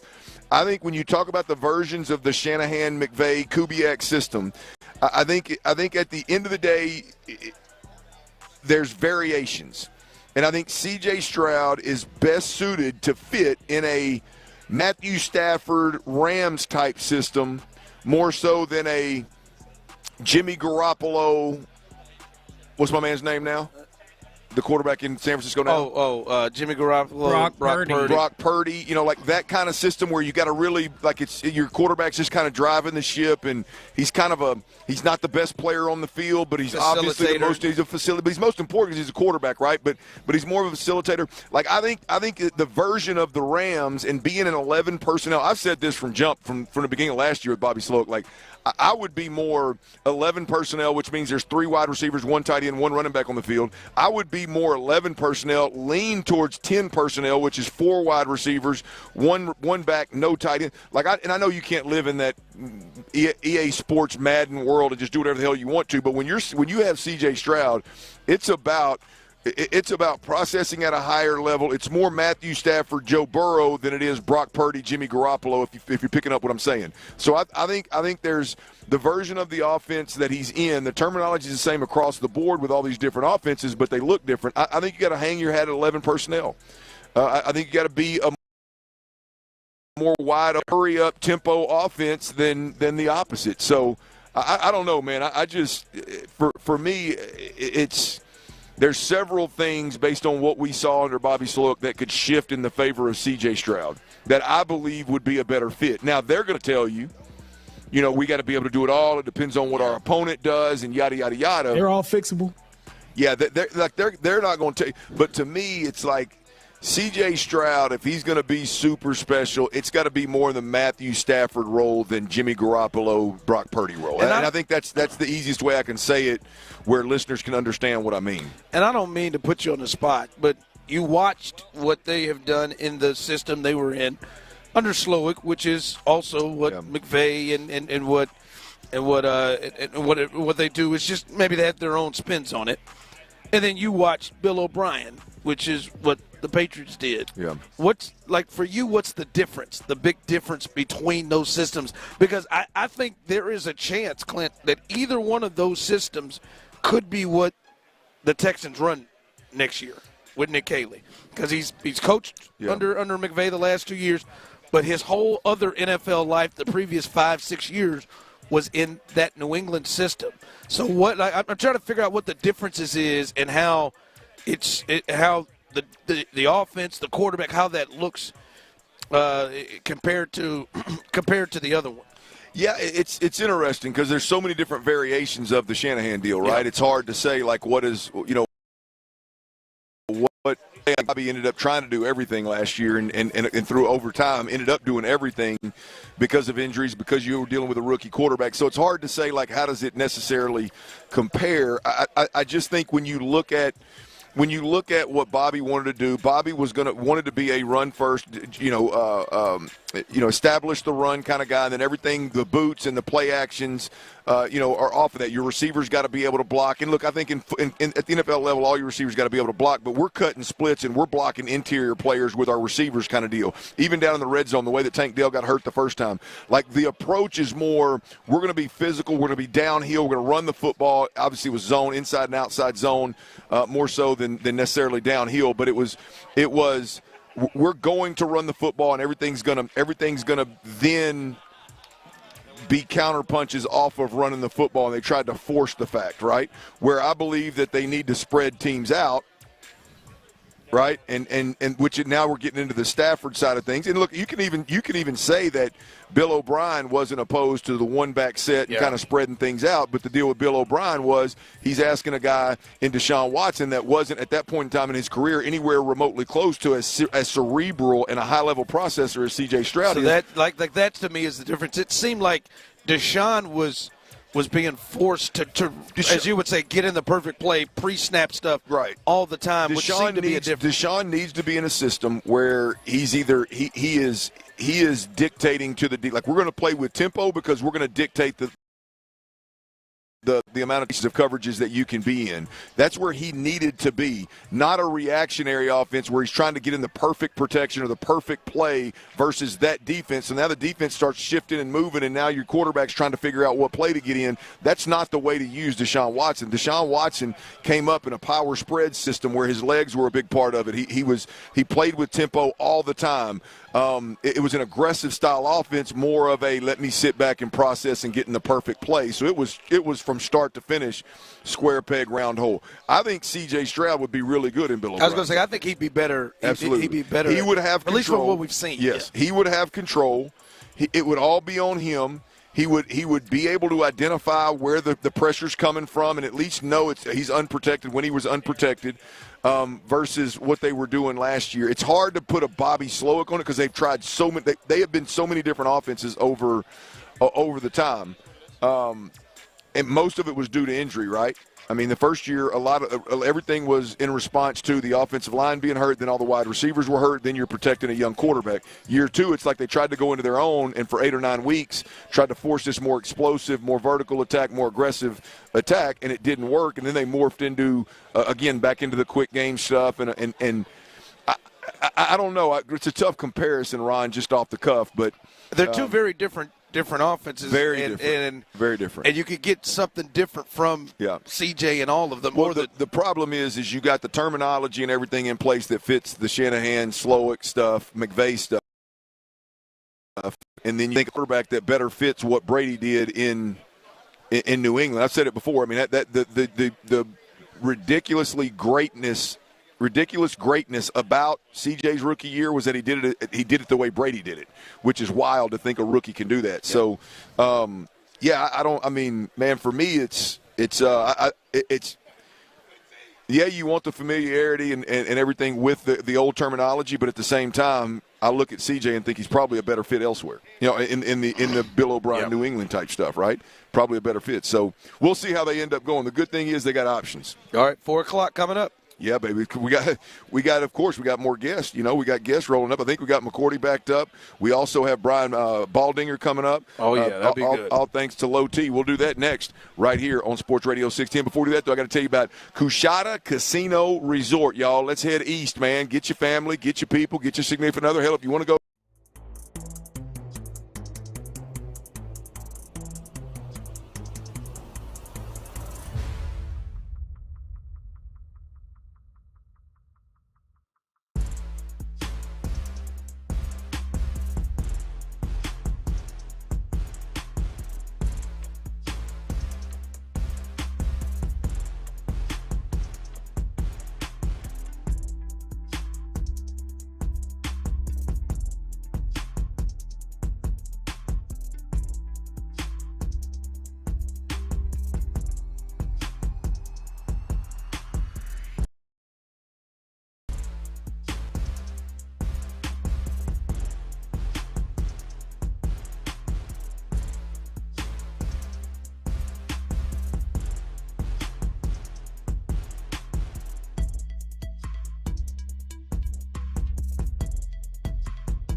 ILTFM HD2 Houston. Insider access. Exclusive content. Sports Radio 610. The Texans play here. An Odyssey sports station. Hogs are winners. Sports Radio 610 presents The Drive with Stoerner and Hughley. Dive into the mind of former NFL quarterback Clint Stoerner. I like a good time. I like to have a party. I know you do. It's Dirty's Daily. Yeah, it is, and we got one of them Radio Row Super Bowl in the Big Easy, baby, out here in New Orleans, having a good time, and we got guest after guest, none bigger than my man Brian Baldinger. I'm currently working with the NFL Network, and one of them Odyssey insiders that you hear have quite often as well, and I've always been fond of offensive linemen, especially greats like Brian Baldinger. But we got another little something in common here, man. Tell me about it. Well, we're low T guys. Yes, man. we are. And absolutely. I tell guys it doesn't matter. It doesn't matter at what point in your life. And I don't want to sound like I'm shaming guys, Brian. You don't need to. Not, but I mean. You got to educate them. Look, but here's the deal. At some point, you got to just call it what it is. Yep. Brian, you know what I mean? At some point, I'm tired of talking about your damn three-point stance and where your weight's at, where your eyes are at, and your get off, and how deep is your. At some point, I'm tired of talking about it all day. You know what I mean? At some point, you got to say, hey, fellas, if you're mid-30s, 40, 50, it's not if, it's when. At some point, low testosterone is going to get you. Know your score. Bingo. You hit right. Know your score, know your testosterone number, period. That's it. That's all we ask. And then once you know that number, you can get a game plan, and that game plan should consist of low T Center, the personalized treatment plans. Brian, I know you've been with the low T Center for a while. No, I've been with them for a while. I love doing this promotion during the Super Bowl. I felt like it's helped my life, because none of us are the same man we were 25 years ago, Clint. 10 years ago. That's right. 2 years ago. 2 years ago. We all need a little bit of help. That's right. So I'm not too proud to say that, I reached out. And, for example, I was a spaz this year on a vacation. I tore my tricep. I'm like, it sucked. But, my tricep healed. Just having the energy that you need every day to go and do what we love to do. Yeah. I still like to get out, like to be able to recover the next day. You like to be able to move around a little bit. The key is fighting Father Time. I mean, Father Time attacks us all differently. Yep. He weighs on our back a little differently, and you want to give yourself ultimately the best chance to I'm trying to preserve whatever I got left. That's right. Yeah, you can't trade this old body in. That's right. So me and Brian Baldinger, but we want to encourage everybody out there to get down to your nearest low T Center and take the test. It's quick, it's easy, it's painless. You'll have the results back in about 20 minutes right there on the spot, and it could absolutely change your life. Thank you, Mood, Low T. energy, libido, anything like that is holding you back. I got a young girlfriend. I'm trying to keep her. Hey, I'm married young. Baldinger, 13 years younger, man. There you go. 13 years younger. How much younger, Brian? I'm intrigued. Let's see. I think it's 22. 22 years younger? 22 years, yeah. Come on, Brian. I didn't have the right. I don't look as dumb as I. Come on now. Hey, I went young. Got to be young to keep up. She couldn't resist, She couldn't resist, man. All that charm in one body, man. It ain't fair. Hey. She probably saw you do a breakdown on Pass Pro and just said, "Good God, I got to have it." Well, I would like to agree with you, except she's from Bleeds and doesn't know anything about football. Even better. It's even better. Yeah. Hey, let's talk a little offensive line here, man. I mean, obviously you know it well. I mean, everybody out there on social media is where we see it, but the breakdowns that you do are tremendous. I love the breakdowns and the insight that you bring to the table. But just offensive line play, I think we all have our opinions in Houston about the issues that are going on offensively. And I think one of the bigger issues that have been a problem over the entire year this year was protecting C.J. Stroud, a pocket-passing quarterback that I would rather him not get the hell beat out of him, right? And I think we can all agree that there were issues. I personally believe that there is a physicality issue. What are you bringing to the table every game? How are you attacking guys? I think, for instance, I'll give you a good example. Okay. I was a quarterback. I was not an offensive lineman, but I know when I got 5 guys up there protecting for me, and at the snap of the ball, they're they're off the same plane. There's no longer a wall. Now you've got guys, one guy's they're on different levels a lot. Now it's really easy for your tackles to pick, your defensive ends to pick. A lot of twist stunts. Right. How do you – and I personally think a lot of that has to do with just physicality of standing your ground and quick setting guys and punching and things of that, the physicality side of it. How do you address that issue if it is? Because I don't – maybe you do watch enough Texans. I do. I watch all the games. Okay. But, I thought more than that, Clint, they were more penalized than the offense line I saw. Sure. A lot of pre-snap penalties. Mm-hmm. Laramie obviously is real guilty of it. But I thought Titus, everybody. I thought they the only reason why you're getting holding calls is you're not in good position. Mm-hmm. So, and some of it is on different levels, and they're getting picked, and all those things happen. I think losing Mixon and losing the injuries, that was all part of it too. But I felt like they were situations. Sure. And more than they needed to be. They're constantly playing from behind the sticks. And then, the final game against Kansas City, when you're sacked 8 times and hit 14 times, that's, some of it is Bobby Slowick and some of the protections he had, and slide protections, putting Dalton Schultz on, Karlaftis made no sense to me. But, I thought they got caught there, and that was a bad finish. And, I thought somebody's probably had a roll, tongue, whatever that phrase is. But I thought it's got to start up front, and they got to be better across the board. Speaking of that with the Texans, because there has been such a which is it?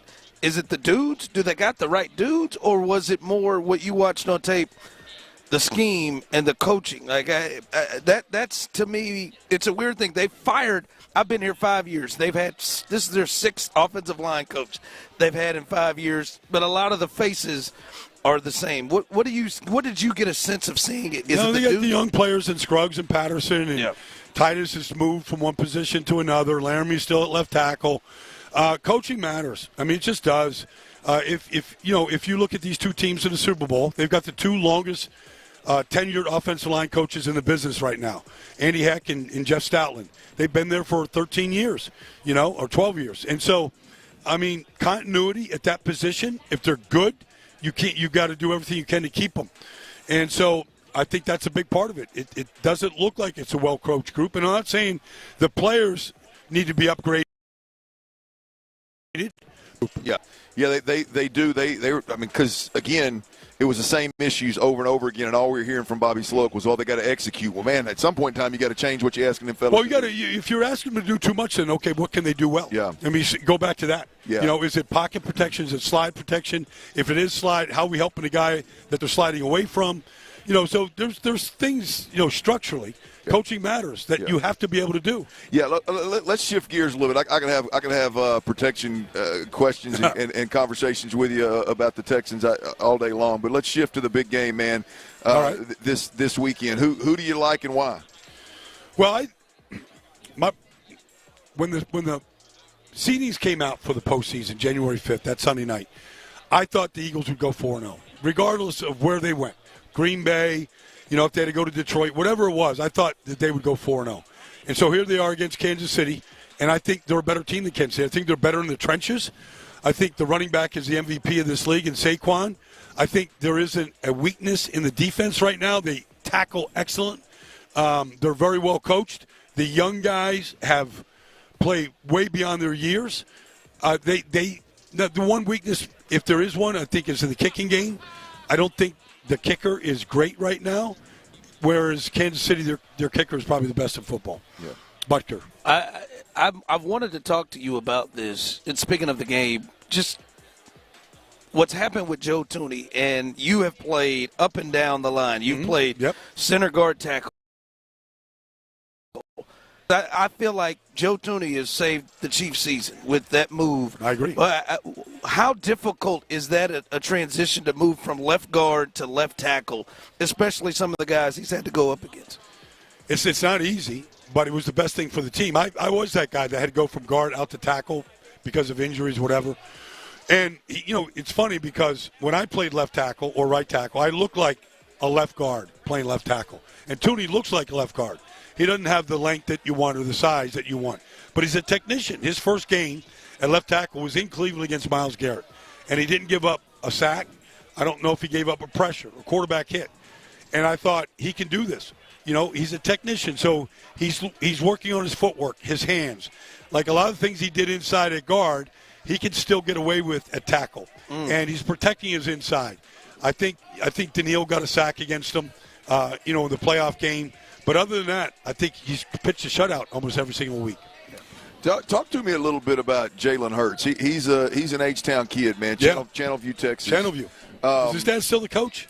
No, he's not the coach. I think he's out of the business. Okay. I'm not positive, but I think he is. Yeah, he's Channelview, Texas. Yeah, I'm interested from an offensive lineman's perspective because I'm a little bit biased. I'll admit, but it seems like Jalen gets disrespected a lot more than quarterbacks that have won as much as Jalen has won. And you can even look back, and I'm not obviously not, but you can even look back to the college days of Alabama. All they did was win. It worked out for Alabama. I get it. But then he goes to Oklahoma, and all they do is win. And then he goes to Philly, and they doubt him. He can't do it. Carson Wentz has to just collapse for him to get a shot.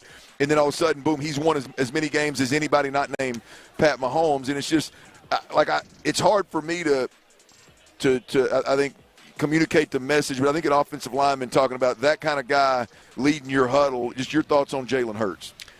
So Lane Johnson's the right tackle, Clint, and he's got this barn in his backyard, and it's a workout facility, and guys from around the league come and train.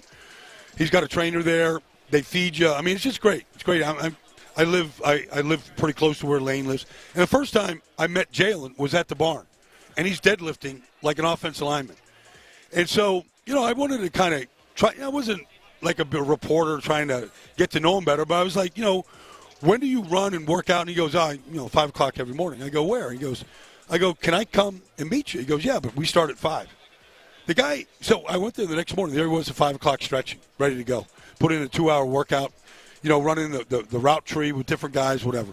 And I was just playing, center, just snapping it to him. And I just saw his work ethic is where it all starts, Clint, honestly. Yeah. He really takes care of himself. He doesn't listen to noise. He's a very straight shooter, very organized guy. He really changed the way he played the game this year after the bye week. He's turned it over twice in the last 13 starts in games that he finished. He's willing to take a sack over putting the ball in harm's way. Like, he understands team. It's a running team. They've run it 725 times, 100 more than anybody else in his business. And the defense has gotten better. And so he doesn't have to put up flashy numbers. And he's okay with that. Yeah. But yet he's calling, run passes at the line of scrimmage. He's getting you in the right play, getting you out of the wrong play. Like, he's doing a lot of stuff at the line of scrimmage nobody knows about. He's a very sharp guy, very sharp. He can tell he's the son of a coach. And, he's been around great coaches, whether it's Nick or Lincoln or, Nick. I mean, he's been around some good coaches. Yeah. All right. We appreciate you joining us, man. We know you got a busy day. Yep, and thank you, guys. I think you're wrong on the game, but it's all right. That should be debated. We'll settle that on Sunday. I think a lot of people have said that when they face the Chiefs. They're the better team. I know. I might be eating my words. They somehow pull it out. But, no, man, we appreciate you joining us, man. Enjoy the week. All right. Brian Baldinger, catch his work. Seriously, the best in the game, breaking down, just film in general, to be honest with you. Yeah. It's good. It's good stuff, man. It's the really cool. There's a lot of guys that are, I think, are good at breaking down film. The key is communicating it in a way that you can process it. A fan can process it. Somebody that hadn't played quarterback or hadn't played offensive line at a high level can process it and understand it. And like you said, I mean, he's as good as anybody out there, man. So good to have him. And big shout out to Low T Center for making that happen. No doubt about 22 years younger, huh? 22, yeah, that's doing it now. I got to see how old is Brian Baldinger. He got to be keeping up, man. Tyler. 22 years. You, I got to hunt this down. Oh, 66. Got him on 44, huh? Brian is 66. Got him a 44-year-old cougar hunt. 44-year-old Brazilian. He's a puma, man. She came chasing a puma. How do you know? She's in that cougar age range. She's hunting a puma.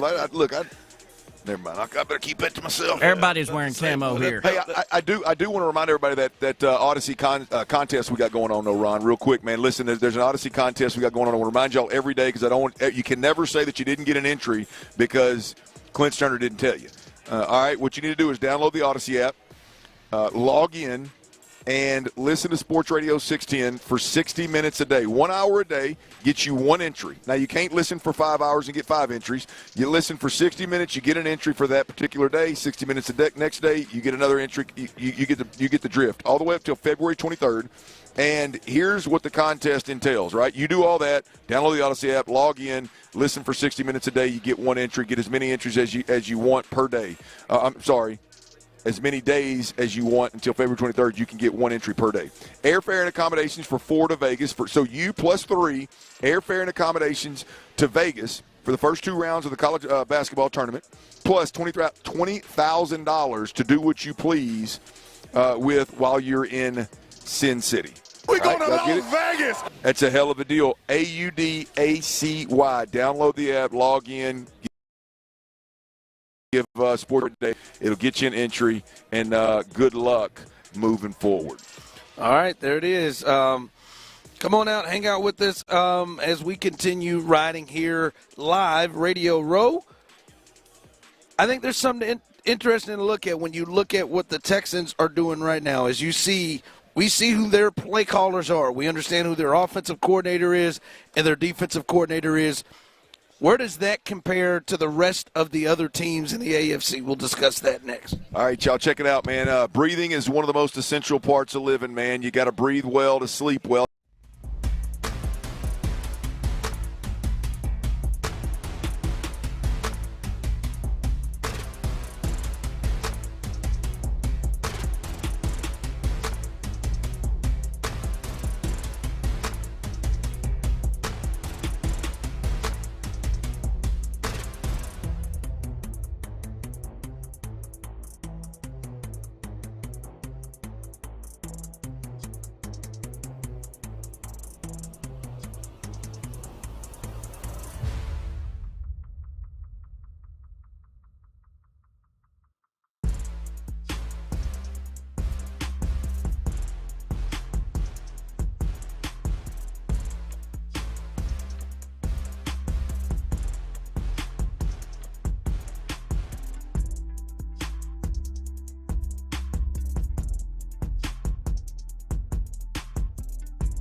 Policy for your chance to win this national contest. Houston's sports leader. Sports Radio 610.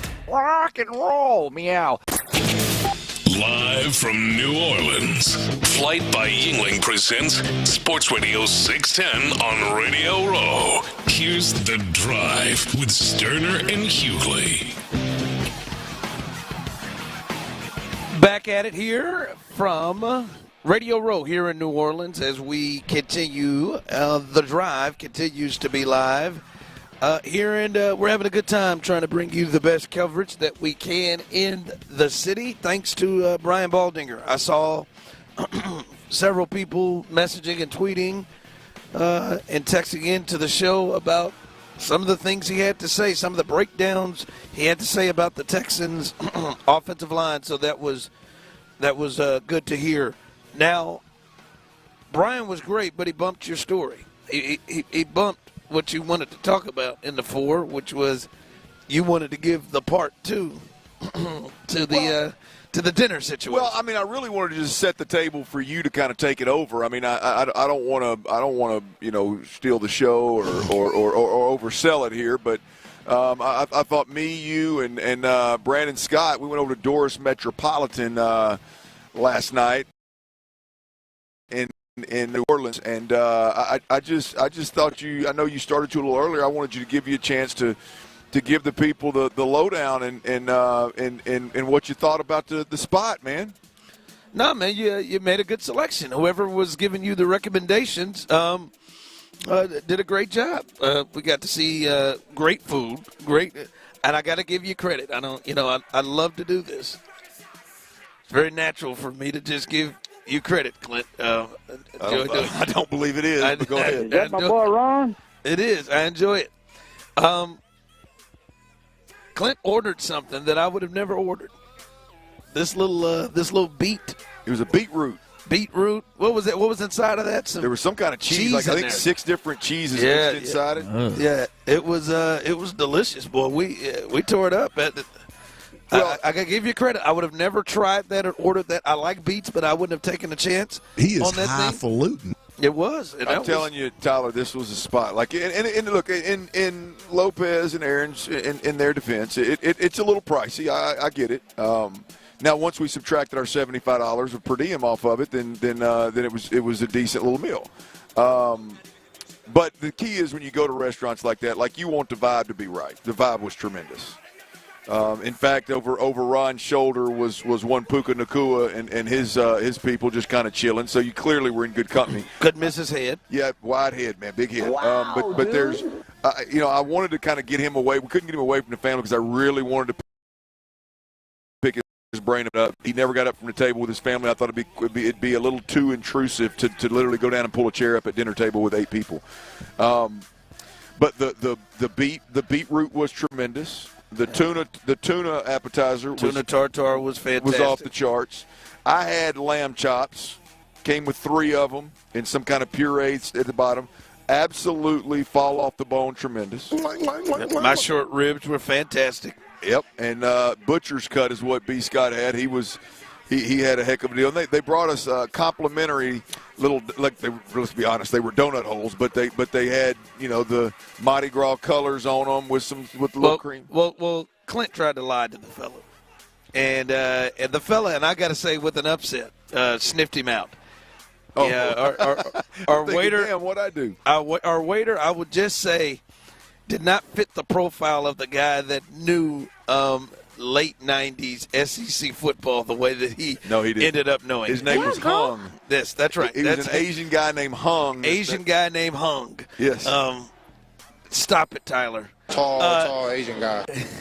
He wasn't real tall, but his name was Hung. But he comes over to the table, and this looks like a restaurant. I mean, we're not trying to, do a look at me, Louie, but there was a restaurant where there are people that come around and Puka was there, and there's some people that drop in. And he came up to the table and he said, "No, where'd you play ball?" No, he said, "You look familiar." And I said, "Oh no, my thought is you're from Baytown. You don't know you ain't damn sure ain't from Fayetteville. What are you talking about?" So I kind of just I just was like, oh no, I don't know where you know me from, man. He said, where'd you play? I said, oh, I didn't play. And they just lied to him, said he didn't play. Well, I just didn't. I mean, it was more out of like, not embarrassment, but like, let me save you time, bub. It's not that big of a deal, right? And I thought he was just because, again, you could tell there was big dudes in the place that you knew like that. I don't know the guy's name. The guy sitting in the private room behind us that was all glass doors. Like, he clearly played somewhere. There's a bunch of people in there that played somewhere. And so I was just saving his time. Like, man, I'm not the. My man came back about 10 minutes later. He said, I got it. You played at Arkansas and for the Cowboys, right? Oh. I said, damn, huh? Nice.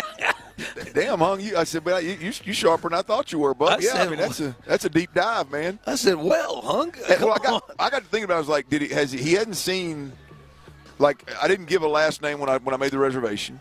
I didn't. We hadn't paid yet, so he hadn't seen the credit card. So I knew he didn't go in the back and Google it. I was like, how does this guy do? And he damn sure did. He's a big LSU fan, and he's got a bunch of his buddies and some of his family are Arkansas fans. And every year when LSU Arkansas play, they have a big party, big gathering, and so he remembered those days. Yeah, he remembered it, and I think that's why he gave us a courtesy little espresso shot. Mm-hmm. Gave us lovely. It was, man. It was a good time, man. We enjoyed ourselves, man. And I DoorDash like I said, Taco Bell. Yeah, wherever they went, and I'm sure they had a good time as well too. I talked to Figgy, regretted it. Figgy saw some of our pictures and said, "Man, I wish I'd have gone with you." Well, I'll tell you this: I was hoping, because I'd never been there. I was hoping that it was going to be really good food. But when you go to a place like that and the servings are like small, I'm disgusted. When you go to a place like that and the food is not like some of the best food you've ever eaten, I'm disgusted. I'm going to tell you, the tequila drink that I had. Oh, yeah. With that coconut finish, I couldn't do it. Tremendous. I mean, absolutely. I mean, it obviously was a craft cocktail for that place. Absolutely tremendous. So the first time I took a sip of that moving forward, I was like, wow. Everything we drank, everything we ate was top notch. I mean, one of those, a lot of it you can't get anywhere else. So I don't know, man. I thought it was a place that I think really deep down, I think a lot of folks regret not going. Yeah, not being there with us. It was a really good time. Yeah, it was a really good time. I mean, it hell to find parking, but it was a really good time. Well, it was hell to find parking and it was expensive. But here's the other deal. Hey, man. Getting that damn meeting that corporate policy of getting that $75 off them tickets. Oh, we worked that over. Hey, Hung had a hard time with that. He came over about 3 times with receipts. I said, take this total right here, and I need you to go over there and cut 75. Just take 75 off of it, then bring me the remainder. He brought back 72, 77, 77. I said, no, we can't go over 75, Hung. Come on, man. Are you shitting me? Nah, Mom, but Hung kept trying. He's a lot like you. He's persistent, and he ended up getting it done. It was good times. It was a really good time that we had out there, and yeah, man, good place. I mean, I'm always you get into a town like this, you want to get to a good spot, and it was a really, really good spot. Hopefully, we hit another one tonight. All right, coming up as we continue live right here on Radio Row, we potentially Paige Van Zandt. It hopefully we'll get a chance to talk with her. Mixed martial artist and more, model as well, and more. Okay, easy, much more, easy. And when he says much more, he means much her time on Dancing with the Stars and Chopped and and wrestling. Yes, all of that. Tyler, get it together, man. Reel it in. These guests are to hell with the Tyler. Let it go. That's coming up next. All right, y'all. Look, it starts as a nuisance, man. Maybe it's just a little small tweak, and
Ask your doctor about Skyrizi today and visit skyrizi.com or call 1-866-SKY-RIZZI to learn more.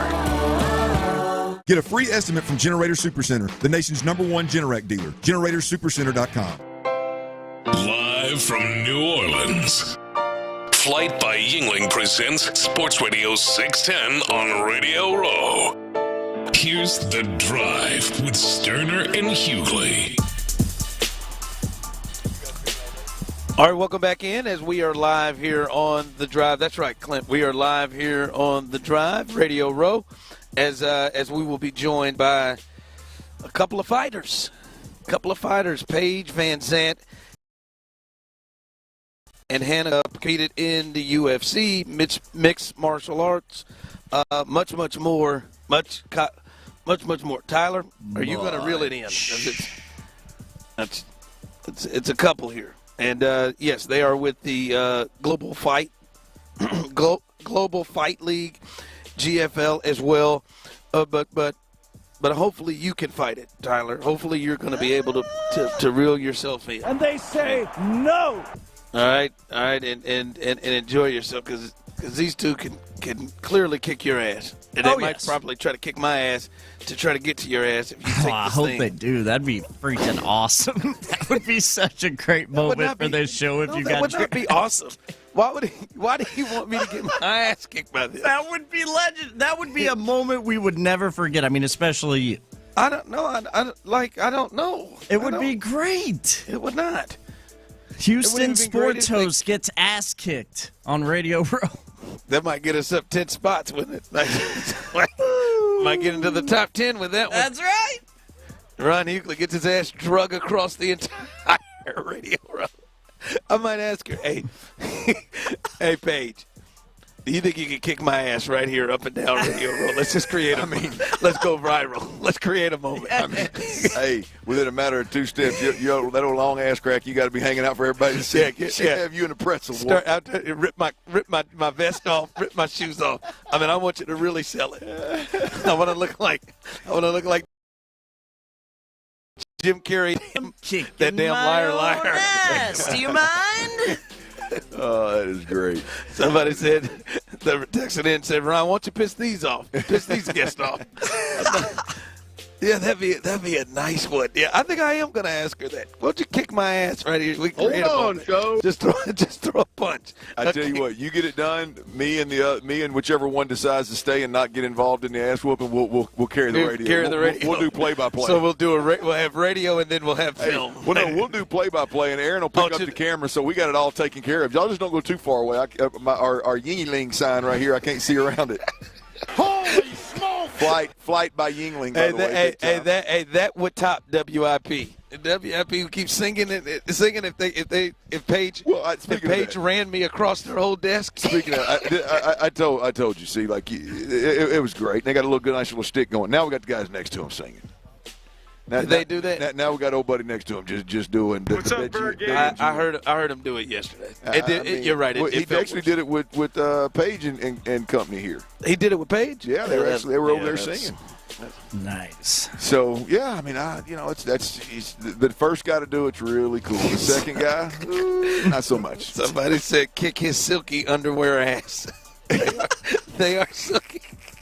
You weren't here, Tyler. How's underwear treating you? You weren't here, Tyler. Courtney went. I need an explanation of silky ass. Well, Courtney went. His underwear. I told her I needed some draws, and she went to buy the draws, and I was like, I was gonna pick them up. She said, hell, I'll pick them up for you. And I got back, and I could tell. Like, there was some expensive-ass draws. It was like 2 pair for like $30, $35. And I'm like, damn, come on, man. We could have got 12 right there. They feel good on the boys? They do, man. They really do. I'm enjoying them, and I got them on right now. Hey, the texture ain't wrong. We converted him. Court, I see. We have not converted him. I offered to buy him the expensive draws. He wouldn't let me do it. It took his wife taking control of it, and now here he is, a new man. Here he is, a new man, and Ron's got some juice to him. Perfect timing. Are they here? Yeah. What up, Payne? Yeah, they are here. Here we are. Put on. Oh, they're going to share it. There we go. There they are. This is a first for the exclusive furniture. Hot seat right here. You ladies comfortable? We're comfy. Are we on yet? Yeah, you are on. Oh, yay. We're on and comfy. We're good. See us slide in there. That's a great combo. That's what we're shooting for. Luckily, our butts are not this small enough to fit. Yeah. Well, you hike one leg up. You hike the other leg up. Cheek to cheek. You'll be all right. Combined, we're one small football player. Yeah. Maybe. Have you had anybody yet this week, as I've seen you make the rounds, have you had anybody yet this week just ask you to kick their ass on the... Not yet. I've been enticed by one person, but... You've been enticed? No. Because I'm pissed her off. And somebody pissed you off. Oh, what did they say? Oh, come on. No, I'm just kidding. I know you made that look. You made that look. Come on, what did they say? I want to know who crossed the line. But no, on a real note, who's not trying to fight a female fighter? Like, it's like everybody's curious. I always say that. I'm like, anytime a man approaches me and is like, "Oh, like how much do you lift?" or like you could probably beat me up. I'm like, ew, instantly done. Moving on from this conversation. Bad pickup line. Yeah, it's a terrible pickup line because it instantly puts a woman in you beat me up? Her masculine energy. You know what I mean? Which we're in all the time because we're professional fighters. You know, so it's like, as a man, you should put me in my feminine. What pickup line does work? Obviously, put you in your great question. That last what pickup line? I feel like work? I can't give you guys this information. That would be Well, we're both married. We're not doing anything with it. So how'd you pick up your wife? Giving Houston what was the? She actually picked me up. Oh, I picked up my husband too. Oh my God. Ow. He had big cauliflower let's hear that ear. story. So you knew he was a wrestler. I knew he was a wrestler.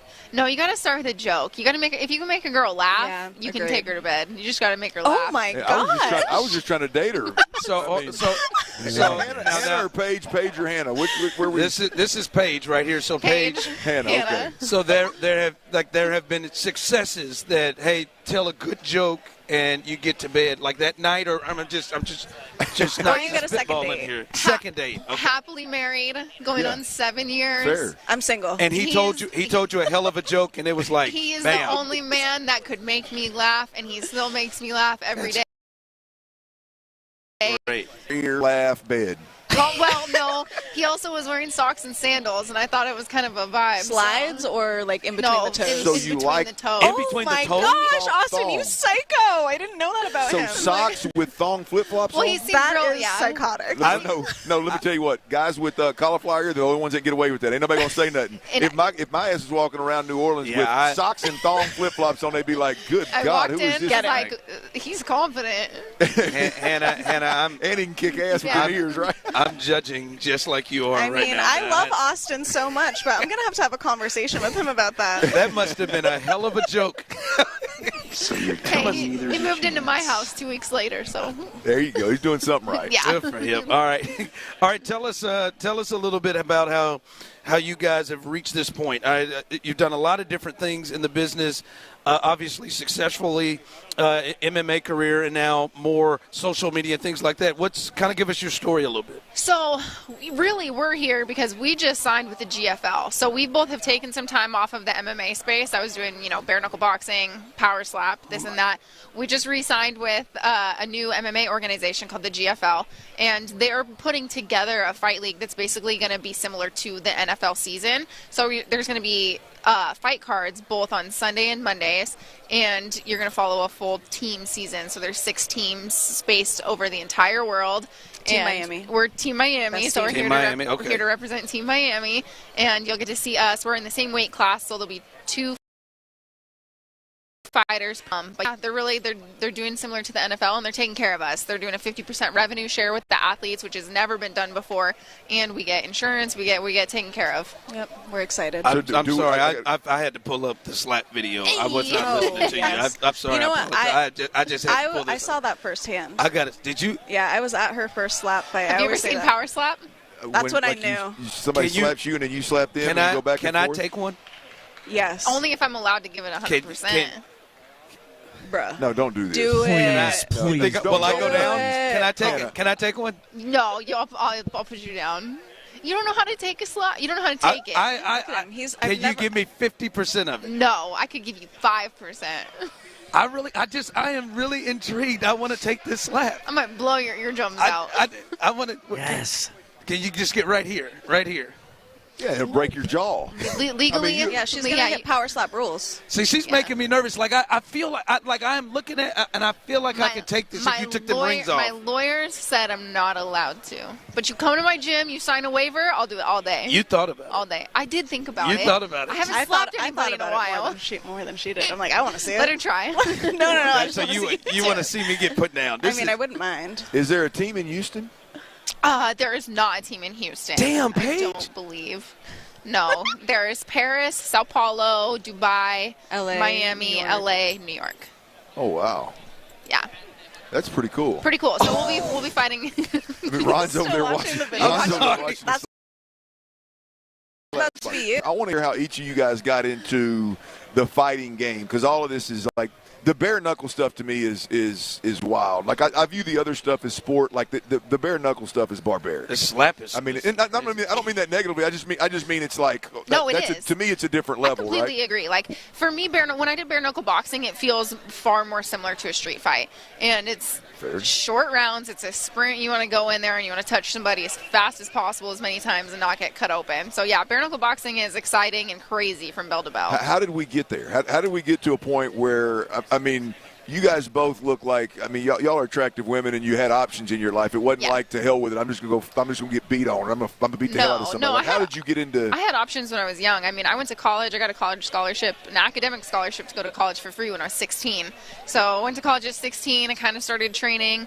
18 years old, I could either continue to pursue academics, or I took an amateur fight, won. I got offered a pro fight, and I was like, I could take this. I need to pay for my, college books. I need to pay for, something, and took the fight, ended up winning. I had just turned 18, and then 2 fights later got called to the UFC. But I want you to go back, because they don't, I mean, you don't just decide you're going to take a fight one day. Clearly, your upbringing, you had a sibling that y'all kicked the hell out of each other every now and then, or you realized, like, hey, man, something happened in your life where you were like, yeah, let me jump in this ring. No, I grew up watching the UFC. I grew up watching it, and I moved to Reno, Nevada, where Ken Shamrock had a gym. Okay. And I was like, you know what? I need something to be passionate about. Again, for 15 years, my parents owned a dance studio. I was like, you know what? Let me just try this. I walked in, I tried a class, and Ken Shamrock, who is a legend, watched me for the first week and was like, hey, you have potential to go really far in this. You should stick with it. And I was, 15 years old, and I was like, I didn't know who he was at the time. I was like, sure, my coach thinks I'm good. I'll just keep going. And I did. And all of a sudden, I was in the UFC at 19 years old. Getting paid. Hannah, what about you? Yeah. I'm a pretty similar story to Paige. I feel like I was in my early 20s when I started doing cardio kickboxing, and then pretty quickly after probably training 2 months, I took a boxing fight, and in between rounds was just like, this is it. I really, really enjoy this. And like cardio kickboxing, yes, cardio to square it up.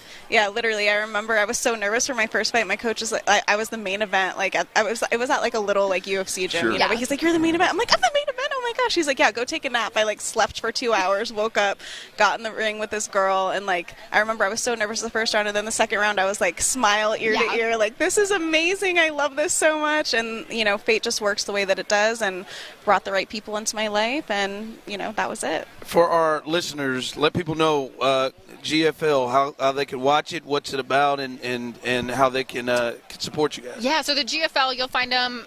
It's in my bio on Instagram, if that's the easiest thing. I tagged them. But Global Fight League, the teams just got drafted. So we actually went through a draft. They had signed up to like 500 athletes and narrowed it down to 6 teams of 20, I believe. So we were just drafted. Luckily, it's a team Miami. The first fight is going to be the end of May, so stay tuned. End of April. End of April. So everything just now is kicking off for the new organization. Y'all's Instagram.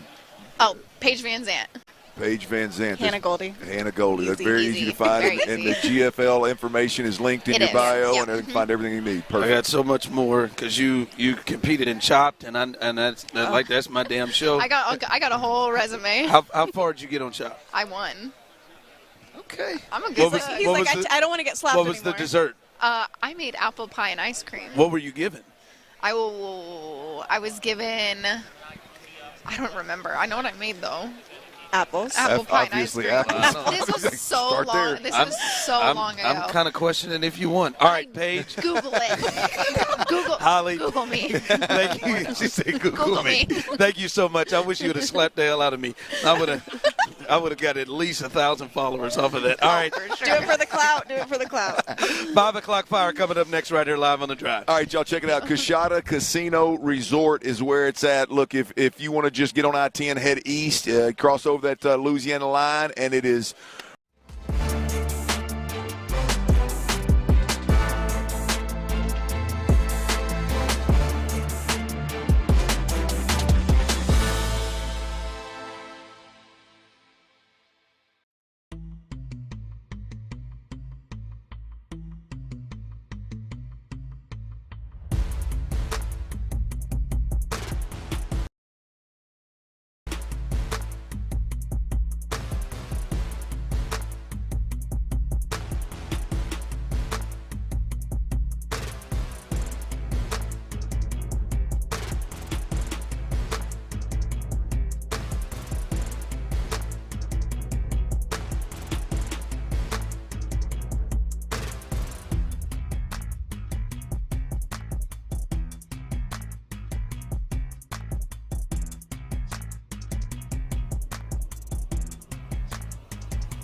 stop by. Grainger, for the ones who get it done.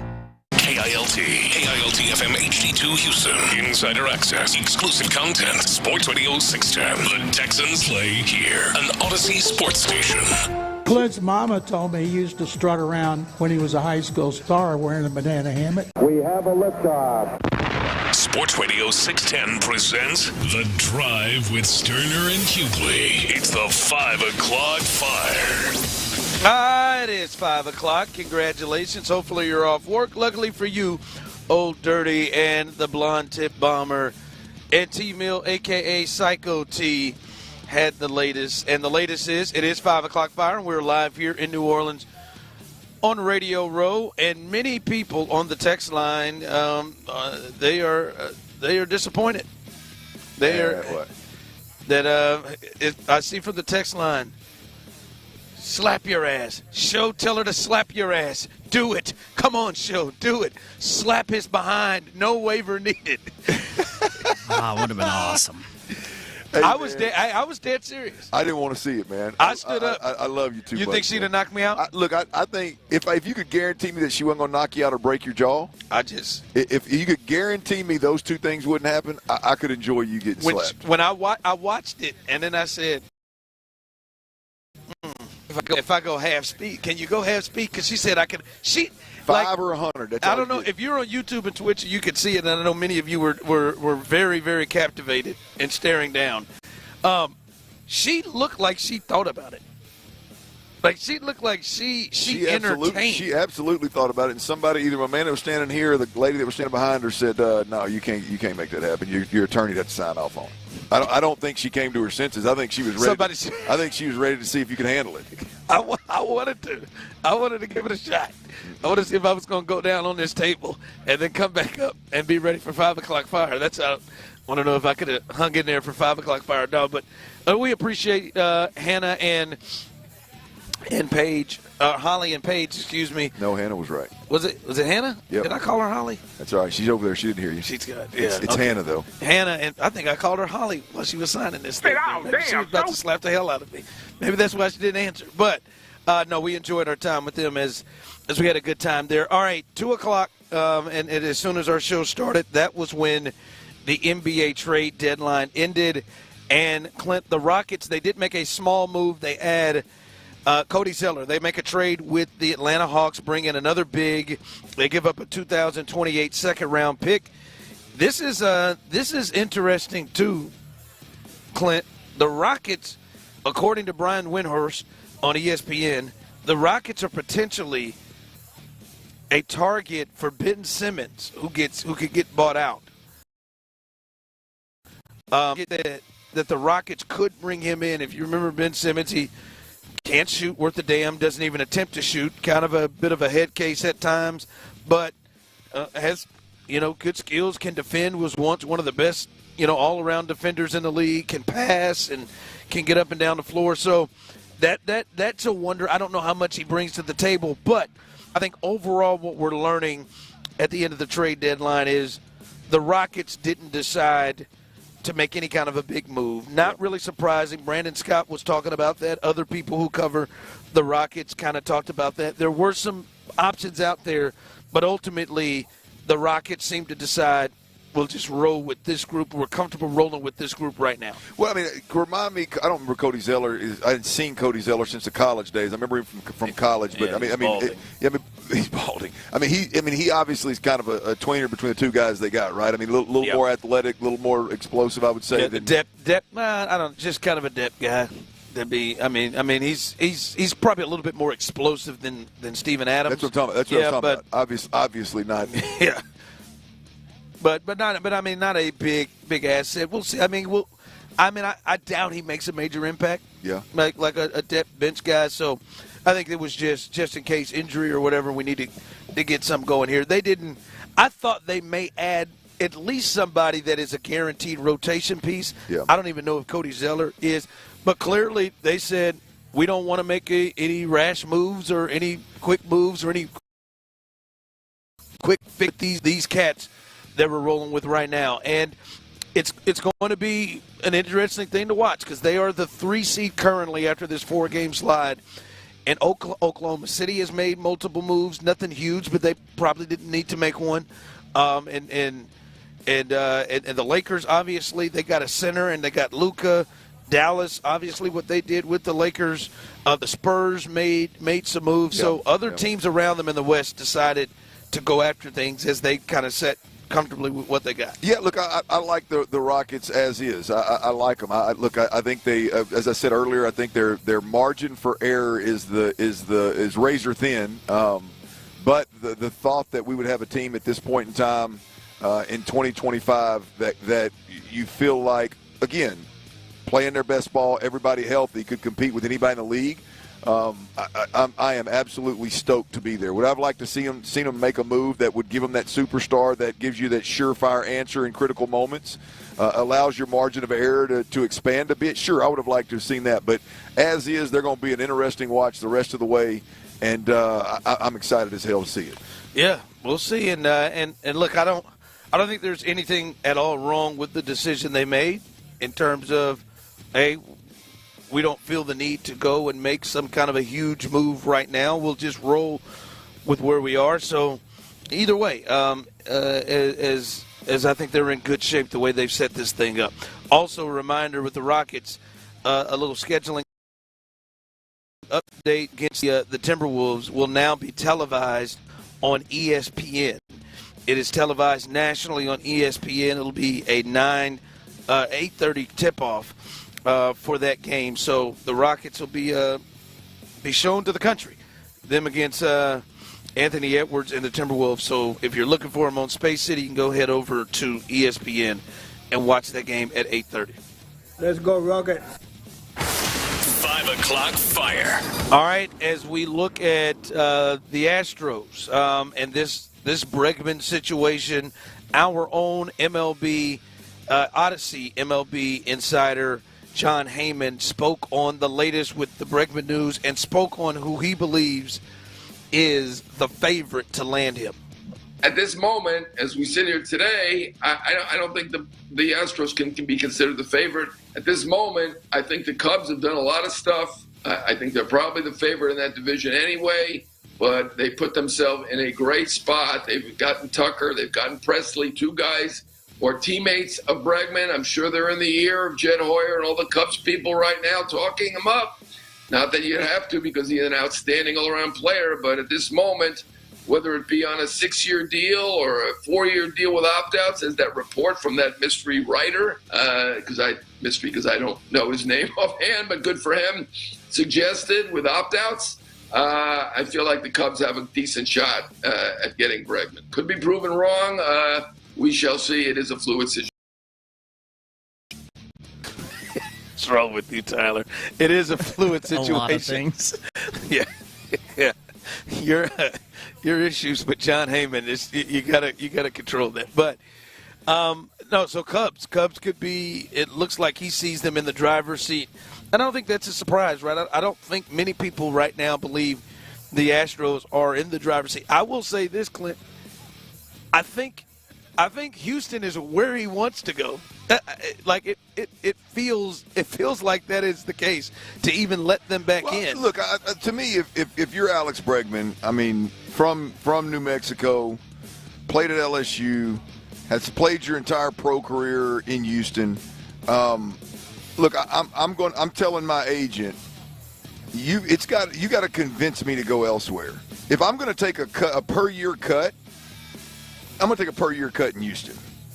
Yeah. If these guys are offering fewer years, I'm going to take 6 in Houston. Right? I mean, ultimately that's if I'm Bregman, that's what I'm telling my agent. Now, I don't know how that plays.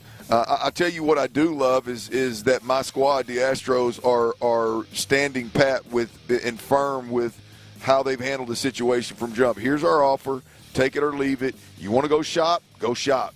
If you come back around this way, this is going to be the offer. We're not sweetening the pot. We're not adjusting. We're not negotiating. This is what we've got to offer. And, look, I like the Astros handling it that way. I mean, look, I would love more than anything to see Bregman about what they're going to do with Paredes, and they're going to figure out what they're going to do with everybody. That would be a great predicament, in my opinion, for the Astros to be in. we'll see if that ever happens. But I'm here for Bregman, man. I wonder what. And I love the way the Astros are handling it, by the way. Like, because he's still clearly out there. I wonder where. I feel like I got a feel of what Dana Brown wants. I wonder what Jim Crane thinks. Like, where is Jim Crane? Is Jim Crane? Is he? Boy, I want Bregman. I want Bregman, or is he? I wonder where, because if Jim Crane is the one who is like emotionally or tied to or wanting to get it, then I think it's real. That's the one thing that I can't get a handle on is what does Jim Crane want? Because look, Jim Crane would like to have Bregman or the conversations wouldn't still be there. The offer. So you think, okay. I mean, look, I think the normal thing to do is if you have completely moved on from somebody, right? The normal thing to do is assign Isaac Paredes and Christian Walker and company and pull that offer off the table, and we're done. The Astros have obviously entertained bringing Bregman back multiple times since making the offer, multiple times since he's decided he wanted to test the market, and the reality of it is that the offer's still on the table. I think if Crane was done, he'd pull the offer, he'd be done with it. We'd move because look, the right thing to do if you know you're not going to get Bregman is to pull the offer and Paredes just hang tight.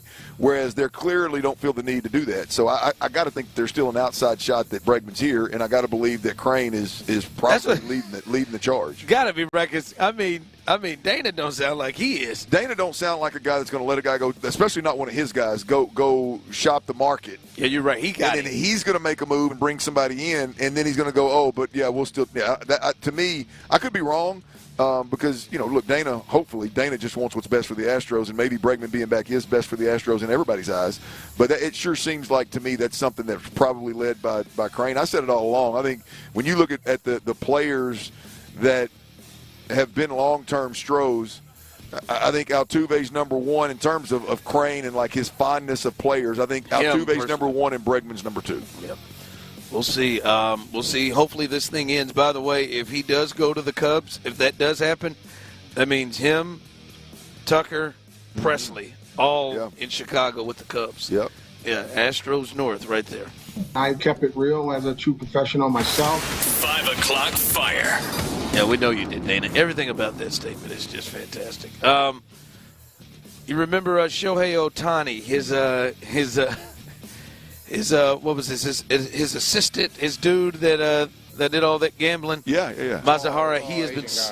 Yeah, well, I think it was the other shorter guy that we're talking about here, Tyler, or CJ, excuse me. Mazahara, he was sentenced to 57 months. 57 months for stealing Shohei Ohtani. Mazahara was sentenced Thursday to nearly 5 years in prison. I'm headed to the slammer. For $17 million, I may do 57 months. 57. I mean, 5 years in months. $17 million? $17 million? Clint, I ain't going to lie to you. I ain't got them 5 years in me. Oh, man, for $17 million? I ain't got it, dog. I'm sorry, Tyler. I wasn't built for it, man. Me either, bro. Now, we got to talk about what kind of prison we talking about. We talking about, like, the Goodfellas prison? We took that I watched where they was eating pasta and stuff. We talking about that prison that I be watching when they be sending them kids to Scared Straight or or that one you was watching on Netflix, Clint. No, man, I ain't got that in 5 years. No, man. No. I keep hosting. Seeing how narrow my ass is, I can't be doing that. Keep climbing my way to 17. I climb my way, man. Hoping and praying I hit a big deal. That is a 713-572-4610, YouTube and Twitch. If you were Mazahara, could you go ahead and sit for 57 months in prison knowing you got that $17 million? You got that in you. What if I 17 told you? I ain't got it, dog. 17 mil? I got it, man. I would think about it. I would need to. I'm with you. I would need to confirm. Like I'm not in the harshest places in America. Like if I'm in one of these cush deals, 5 years, I could probably fit 17 million. Yeah, man. Even the cush ones, I just don't even know how cush they are. I just feel like there's people want. Yeah, you're right. And other things, yes. I use body wash, baby. I'll tell you. I use body wash. Coming up, which offense would suit C.J. Stroud the best? Because Nick Caley has been in multiple systems. Which one will suit him best? Houston, you've seen both of those systems. We'll discuss that coming up next. All right, y'all, check it out. We're going to tell you about a little bit about Orchard, man. Their signs are popping up all over.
staying at the Circa Resort and Casino with an extra $20K in your pocket and access to Stadium Swim for the ultimate college basketball tournament experience. Just log in and listen now on the Odyssey app for your chance to win this national contest. Houston's sports leader, Sports Radio 610. Live from New Orleans, Flight by Yingling presents Sports Radio 610 on Radio Row. Here's The Drive with Stoerner and Hughley. All right, text line coming through as we talk $17 million. Could you go ahead and do 5 years of prison? $17 million from the text line. Hell yes, I could do it. When people say it that fast, you only do 2 days in jail, though. The day you could go in and the day you could get out, whatever that means. Love that money. The difference between jail and prison, I think, at this point. Hey, Joe, I don't believe that $17 million is still around, sir. I believe the dude spent it and lost the gambling. Listen, guys, we understand. First off, we don't know if it's not or how much of it ain't still hanging around. We don't know what Masahara did out there. Someone else on YouTube and Twitch, Guy Gene, said, I think it's the inside a Supermax prison is where I tap out. Well, I'm not going to go anywhere where I'm going to get harmed in any way. I mean, in any way. So you now that I'm not doing. So you're checking out. That's just the reality of it. I'm not doing that. But if the conditions are right, and I'll be honest with you, when I was single, I'd for sure done it if the conditions are right. Right now, I don't know if that was an odd way to put that. Well, I got 2 little girls right now. I can't miss 5 years of my baby's life. For sure do it. I can't miss 5 years of my kid's life. Man. My life, I can give up 5 of mine for $17 million. My kids can't do it. Can't do it. I can give up 5 of mine. Yeah, I can't do it, man. It's not even a thought to me.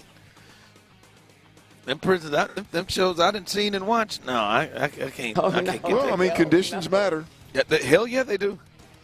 Head on a swivel. I wouldn't even feel comfortable going to sleep with the bars. With the cell door closed. I'm not even comfortable. Oh no, I can't do it. That you know how slow that'll pass. Good God Almighty! All right,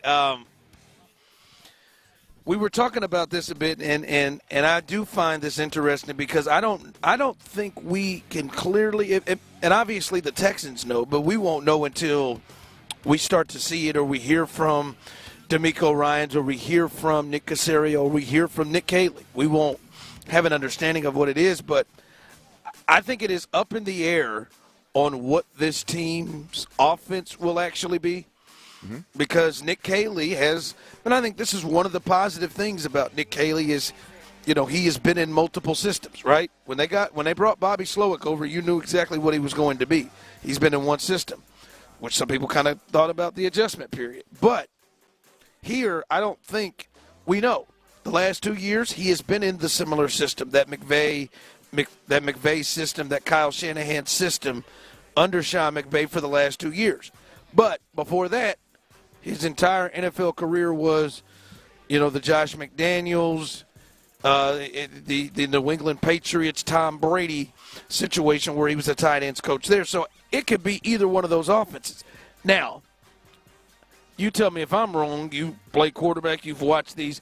It feels like CJ could be productive in either one of them. This feels different than maybe the Deshaun situation. Yeah. It feels like he could be productive in either. I guess from what you've seen, do you think CJ would be his best at? I think CJ would be better than what we've seen in the Tom Brady, New England, Josh McDaniels offense. Yes. Going back to that, why? Well, I think it's quarterback-centric, number one. I think it's your quarterback has a lot more freedom. Your quarterback has a lot more to do with getting in the right call, getting out of the bad call, number one. Number two, I don't know what the breakdowns say. I'm just going off of my memory and kind of what I remember seeing. I believe they are going to be in a lot more 11 personnel So you're a little bit more of a spread, quarterback-friendly system than what we've seen recently here and what you see in San Francisco. So for those two reasons, I think physically, when you look at the skill set of C.J. Stroud, I think you should be in 11 personnel and a lot more often than they were. I think you should be in a position and moving towards a spot where he is controlling what the hell's going on at the line of scrimmage more often. And I think that gives you the best version of C.J. Stroud. The establish the run, cut the splits, use two tight ends, play action, bootleg. Those are all key parts of every offense. But for that to be, what the Texans are trying to do, I think and Jimmy Garoppolo and Brock Purdy. Yeah. Those guys are more, like you said earlier, facilitators. Get you. You need with play calling and supporting cast to protect them a lot more than you would need to with C.J. Stroud. I think spreading them out, letting C.J. Stroud distribute the football is the best way to do it. And I think the old New England way of doing things with Brady and that high-level processor that's going to beat you from the pocket, you're going to have a true slot receiver. It's not this deal where there's receivers that all receivers do everything. Like you have a true slot receiver. You have a true inline tight end. Everybody's a little bit more specialized in just, hey man, we can all do everything. I think that's a better fit for C.J. Stroud. Yeah, and I think one of the issues, and I know something you've talked about, is C.J. not having as much authority to kind of potentially change plays or have his input on what's going on and what he's seeing pre-snap. CJ's got to have the ability to control things at the line of scrimmage. That's what I remember about what Bill O'Brien and that offensive Tom was doing a lot pre-snap. That to me seems like a big difference from the McVay offense to what it is that they were doing or that the Patriots have done. Yeah, look, I mean, I think the best way to look at it is we have been exposed to what I believe is more of a Shanahan style of the offense. You look at what McVay's done. Let's look at it from a quarterback. What we've seen CJ being asked to do is more of a Jimmy Garoppolo, Brock Purdy version of that offense. When in reality, I think he fits more in the Matthew Stafford McVay version of that offense. A little bit more spread, a little bit more quarterback-centric, a little bit more from the pocket gun, quarterback making some decisions, not so much geared towards protecting the quarterback. Arm the quarterback and let him protect himself. That's where C.J. Stroud needs to live. And I hope, I don't know, but I hope when you got a combination of McVay's version of this offense with New England's McDaniel's New England Patriot version of the Tom Brady offense, hopefully when you marry those two, you see something that fits C.J. Stroud a little bit better. Yeah, someone texted, I think C.J. would be great in Brady's system. His accuracy and those quick strikes in the playoffs looked really good. You can argue that what they did year one for a good chunk of it was very. I mean, I've said it a million times. Hell, I wouldn't argue. I just stated as fact. Like it's very similar to. He played the position the way Brady played it. The offense. Now, whether it was because it was a young quarterback or you had injuries up front or you had injuries at wide receiver, any way you slice it, they played a brand of football that was closer to what Brady did in New England than what they try to do this year. Yeah. But that is one thing to watch out for is what is this offense going to look like, because we're not certain the scheme. We're not. It maybe it needs to be changed, for other parts, not just CJ in the run game. It does. I mean, it's going to make if CJ has more control of the offense. Forget the system schematically. Like if CJ has the ability to go to the line of scrimmage and say, hey, 51's Mike. Then all the offensive line does is they communicate their job, right? They're no longer in the guessing game. If CJ, it's not are you right, are you wrong? It's CJ said 51 is the Mike. That's gonna dictate our protection from the rest of the way. Now, if CJ's wrong, then he's got to deal with it. It's not only the offensive line. There's a lot of times where it looks like CJ doesn't know what's coming because he's not the one making the decisions. He don't know where the pressure surprises him because he's not the one making the decision. You could go to the line of scrimmage, and if I'm the quarterback and I got complete control, and I slide the line to the left, and Spags gets me, he brings the pressure to the right, I'm checking that guy. I'm not surprised from it. I'm going to have an outlet, or I'm going to throw the football away. It's not going to surprise me, right? So the problem was it was a little double-edged sword with the Texans. Is CJ had no control, and the communication problems at the center position were inconsistent, to put it nicely. So you had a double whammy there working against you. Yeah. All right, coming up as we continue here live from New Orleans on Radio Row, T-Mill's best bets. See if he can make you a little money. He did all right. I don't think Clint made money. Picked the wrong Milner bet. I'll take a little bit of that, but T-Mill's best bets coming up next right here live on The Drive. All right, don't wait, y'all. Go ahead and buy that dream home that you love. Do it now with Orchards.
SportsRadio.com or call 800-518-3899. That's 800-518-3899. Tax Relief Advocates. Real Orange Theory Fitness. Book your first workout class for free at orangetheory.com. I beat Ron into a pulp behind the funeral home. Live from New Orleans, Flight by Yingling presents Sports Radio 610 on Radio Row. Here's The Drive with Stoerner and Hughley. All right, welcome back in as we wrap it up here, and make sure you do that, fellas. As we wrap it up here, stay safe. That's a sponsor. It's a sponsor that none of us use. But we've had a good time here today. Thanks to all of our guests. So much fun as usual, and we'll be rolling again after this. Make sure you stay tuned for not only T-Mill's best bets, as he will try to win you money again, as he is trying to bail Chris Santiago out. And speaking of Chris Santiago, coming up behind us, Area 45, you know the fellas, you know the crew, Patrick Creighton, Sean Bijani, Chris Santiago will have this thing, and they're going to talk a little bit about why Alex Bregman could regret this offseason for the rest of his life. Did you like that slow down, ma'am? I tried to make that real dramatic, did it? You want me to do it again? Alex Bregman could regret this for the rest of his life. She did it with me. There she is. There you go. But as we continue, all right, I was told about a little audio from Area 45, Clint, and I feel like we needed to dissect this. Who is this fella, Mike? Mike, Westside Mike, I hear him on the postgame show sometimes. He is usually, what's a good word that I could use, Tyler, to describe him usually when we hear him? The guy is drunk. Okay, that's a good one. That's a good phrase, yeah. I was going to go three sheets to the wind, as I generally hear Westside Mike, but apparently he made a call specifically about your boy. He had a show request, a show call. Clint, I don't know if you've heard this, but apparently on Area 45 last night, here's caller Mike, Westside Mike. I hear that Mike in the West Side wants on as well. It is the best side. That is where Mike is in the West Side. What's up, man? West Side, best side. West Side, PC. How you doing, sir? What's up? Hey, look, Can we stop it real quick? Yes, sir. Patrick, you're better than this. Stop it, man. You don't have to. West Side, best side. You ain't got to do that, man. That kind of stuck out to me when I first heard it. It's a ritual whenever Mike calls in. He is a West Sider. It's like he couldn't help himself. What side? He couldn't help himself. All right, go ahead. As we wait here on bated breath, as Tyler has to go back in there, and I knew I messed it up for him, but okay, we're good to go now. Here we go. West Side Mike. I hear that Mike as well. It is the best side. That is where Mike is in the West Side. What's up, man? West Side, best side. West Side, PC. How you doing, sir? Sup? Hey, look, I think somebody needs to make a bet with Show, man. Somebody at the station somewhere needs to make a bet with Show, man, and tell Show, hey, man, look, when Saquon Barkley runs all over Kansas City, bro, he gonna have to dye his hair green, bro. I mean, he done already did it blonde, so the thing about it is dyeing it green, that ain't much of a switch, you know what I'm saying? I mean, and then, I don't know who wants to make a bet with him, but I mean, shoot, man, I'll go ahead. Hey, I'll go ahead and make a bet with him. If Philadelphia wins, he dyes his hair green, and then if Kansas City wins, I dye my leg hair red. You're insane. Damn. You're insane. Okay, there's so many things back here. West Side, best side. One, I'd like to share a drink with you, Mike. Be honest with you. I'd like to order my own drink, and you drink whatever that. Sounds like you could have a damn good time in New Orleans. Whatever that moonshine that you've been drinking, you can have that unflavored moonshine that you've been drinking. But Mike, here's my issue. I need you to come correct. You got to be more prepared and you got to be more precise, and you got to know what it is. You just came up with leg hair on the fly, which is clearly not a same ballpark as me dyeing my hair blonde. You could cover it every day. You could do you don't ever have to. So that's silly. For 2, you're basically doing what the Bet Online guys are doing. We've already done the hair. You got to come up with something else. All right, Ron Hughley. You got to come up with something else. So Mike, listen, man, I love the passion, and I hope the only time you sound this drunk is when we hear you, and I hope that's just not daily. The guy is drunk.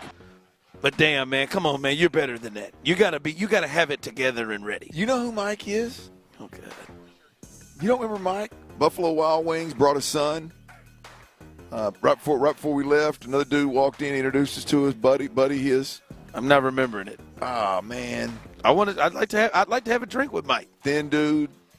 There's a lot of stuff with James Avery. They told you if you need any plumbing done to come holler at him. It's not coming. I'm not seeing him. I'm not seeing him. West Side, Best Side. You know that voice, right? I know the voice. Yeah, I've heard him. I know the voice. But big time listener, Big Mike. We appreciate you. I do, but I'm pretty sure that was him. But you know, Mike, you got to come better than that. Like you got to have it ready. You can't. Mike was ready with the green hair. He wasn't ready with the counter. He wasn't ready. He wasn't ready for that. Yeah. He wasn't quite ready for that. Like agreed upon that. No, man, you got to shake it up. You got to go with something else. It's all right, man. You got to go with something else. Apparently, I made it on Payne and Pendergast this morning as well. Did you? I did. What'd you do? This isn't, the drive versus Payne and Pendergast again. I feel like Lopez and Reggie have accomplished something. Yes, as heel officials. All right, here's me making an appearance on Payne and Pendergast. Pendergast and Payne. Dude, I almost wish that Moose Johnson had been on with the afternoon show and that he gave his Super Bowl prediction while Ron was sitting in this chair. I'm going to tell you something Eagles by 10. I'm going to tell you something about Ron. He is a low-key guy that I might think more about tussling with than you would think. Okay, explain. I think Ron's got some juice to him. I think if push came to shove, Ron would be more of an ally to you than you might suspect. Oh, yeah? I think just because sometimes, he's got kind of the appearance of just like a big happy guy and everything. I think I think there's a point at which he would snap. So when you say you want to get into a tussle with him, do you mean like on opposite sides or as a sidekick? I'm saying like if it were a power ranking of don't worry about that guy or whatever. Yeah. Ron might be higher up on it than you might place him. Okay. He's got some feistiness to him. Yeah. Game recognized game, Sean. Yeah. I don't do as good a job of tamping it down. I feel like it's in him. I'll tell you what, Seth, I don't know that I do as good of a job now bringing it down. I think I've probably snapped as many times as Seth has in the last 3 or 4 years. Listen, Seth, and Clint and Tyler know as much as anybody. I'm going to guess Parker probably knows too. My back down game is tough. Ron's got some juice to him. Well, I think what he was trying to say there is that if the scrap, he would like an ally in terms of like if it were you and him were in a dark alley, he thinks you'd hold your own. Versus a lot of people think you kind of nice, happy guy, but you'd hold your own. I think that's more of what he was trying to say. Feisty. No, I said feistiness. Yeah, I was going to say. My back down game is not good. I'm usually not to just sit back. I'm gonna come and step on up. That don't mean you got to fight. I'm 40 and beautiful, but that's opinion. Good, yeah, it is an opinion. It's a great opinion. My boy Ron. But no, yeah, it's a solid take. It's a solid take. No, yeah, I'm not. Yeah, I don't generally back up. Yeah, it took a lot for me with Emmett today. It took a lot because Sean said Daryl Johnson. Minus 10 or plus 10 to the Eagles. I think I probably would say something back to Daryl. Like, what's up? Come on, Daryl. You'll hear that Emmett interview tomorrow. Yeah, we was right. I mean, to be honest with you, you probably got the best of Emmett today, right here, kind of in the background. Yeah, you might have. Yeah, you might hear. You hear a little Emmett Smith tomorrow. All right, again, as we said, coming up behind us, Area 45. They will hold it down. Got some Bregman conversation you don't want to miss coming up 6 o'clock right behind us. But before we get there, let's get a little best bets tonight. Let's see if Tyler can make a little bit of money for you coming up this evening. What's your best bets, Tyler? Told me last night on Wednesday night you probably made a little money because we went 3 for 5, hit that 60% benchmark we always aim for. I told you I didn't make no money. It's not always about you. Sorry about that one, Barry. Overall deal. That was rough. But let's try to do the same, if not a little bit better, on a Thursday. NBA bets, once again, 5 of them for you. As always, listen them off. If you need them, go to my Twitter. Rockets, the hometown squad. I got their money line at -117 tonight as they take on the Timberwolves in Minnesota. Next, I got the Golden State Warriors. I'm on the spread, +7. They'll be in L.A. taking on LeBron and the Lakers. Then I got the Kings +2. They are going to be in Portland. Then I got 2 player props for you. I'm going to start trying to work in 3 or so player props because I've been nailing these. Anthony Edwards with the Minnesota Timberwolves as they face off with the hometown Rockets over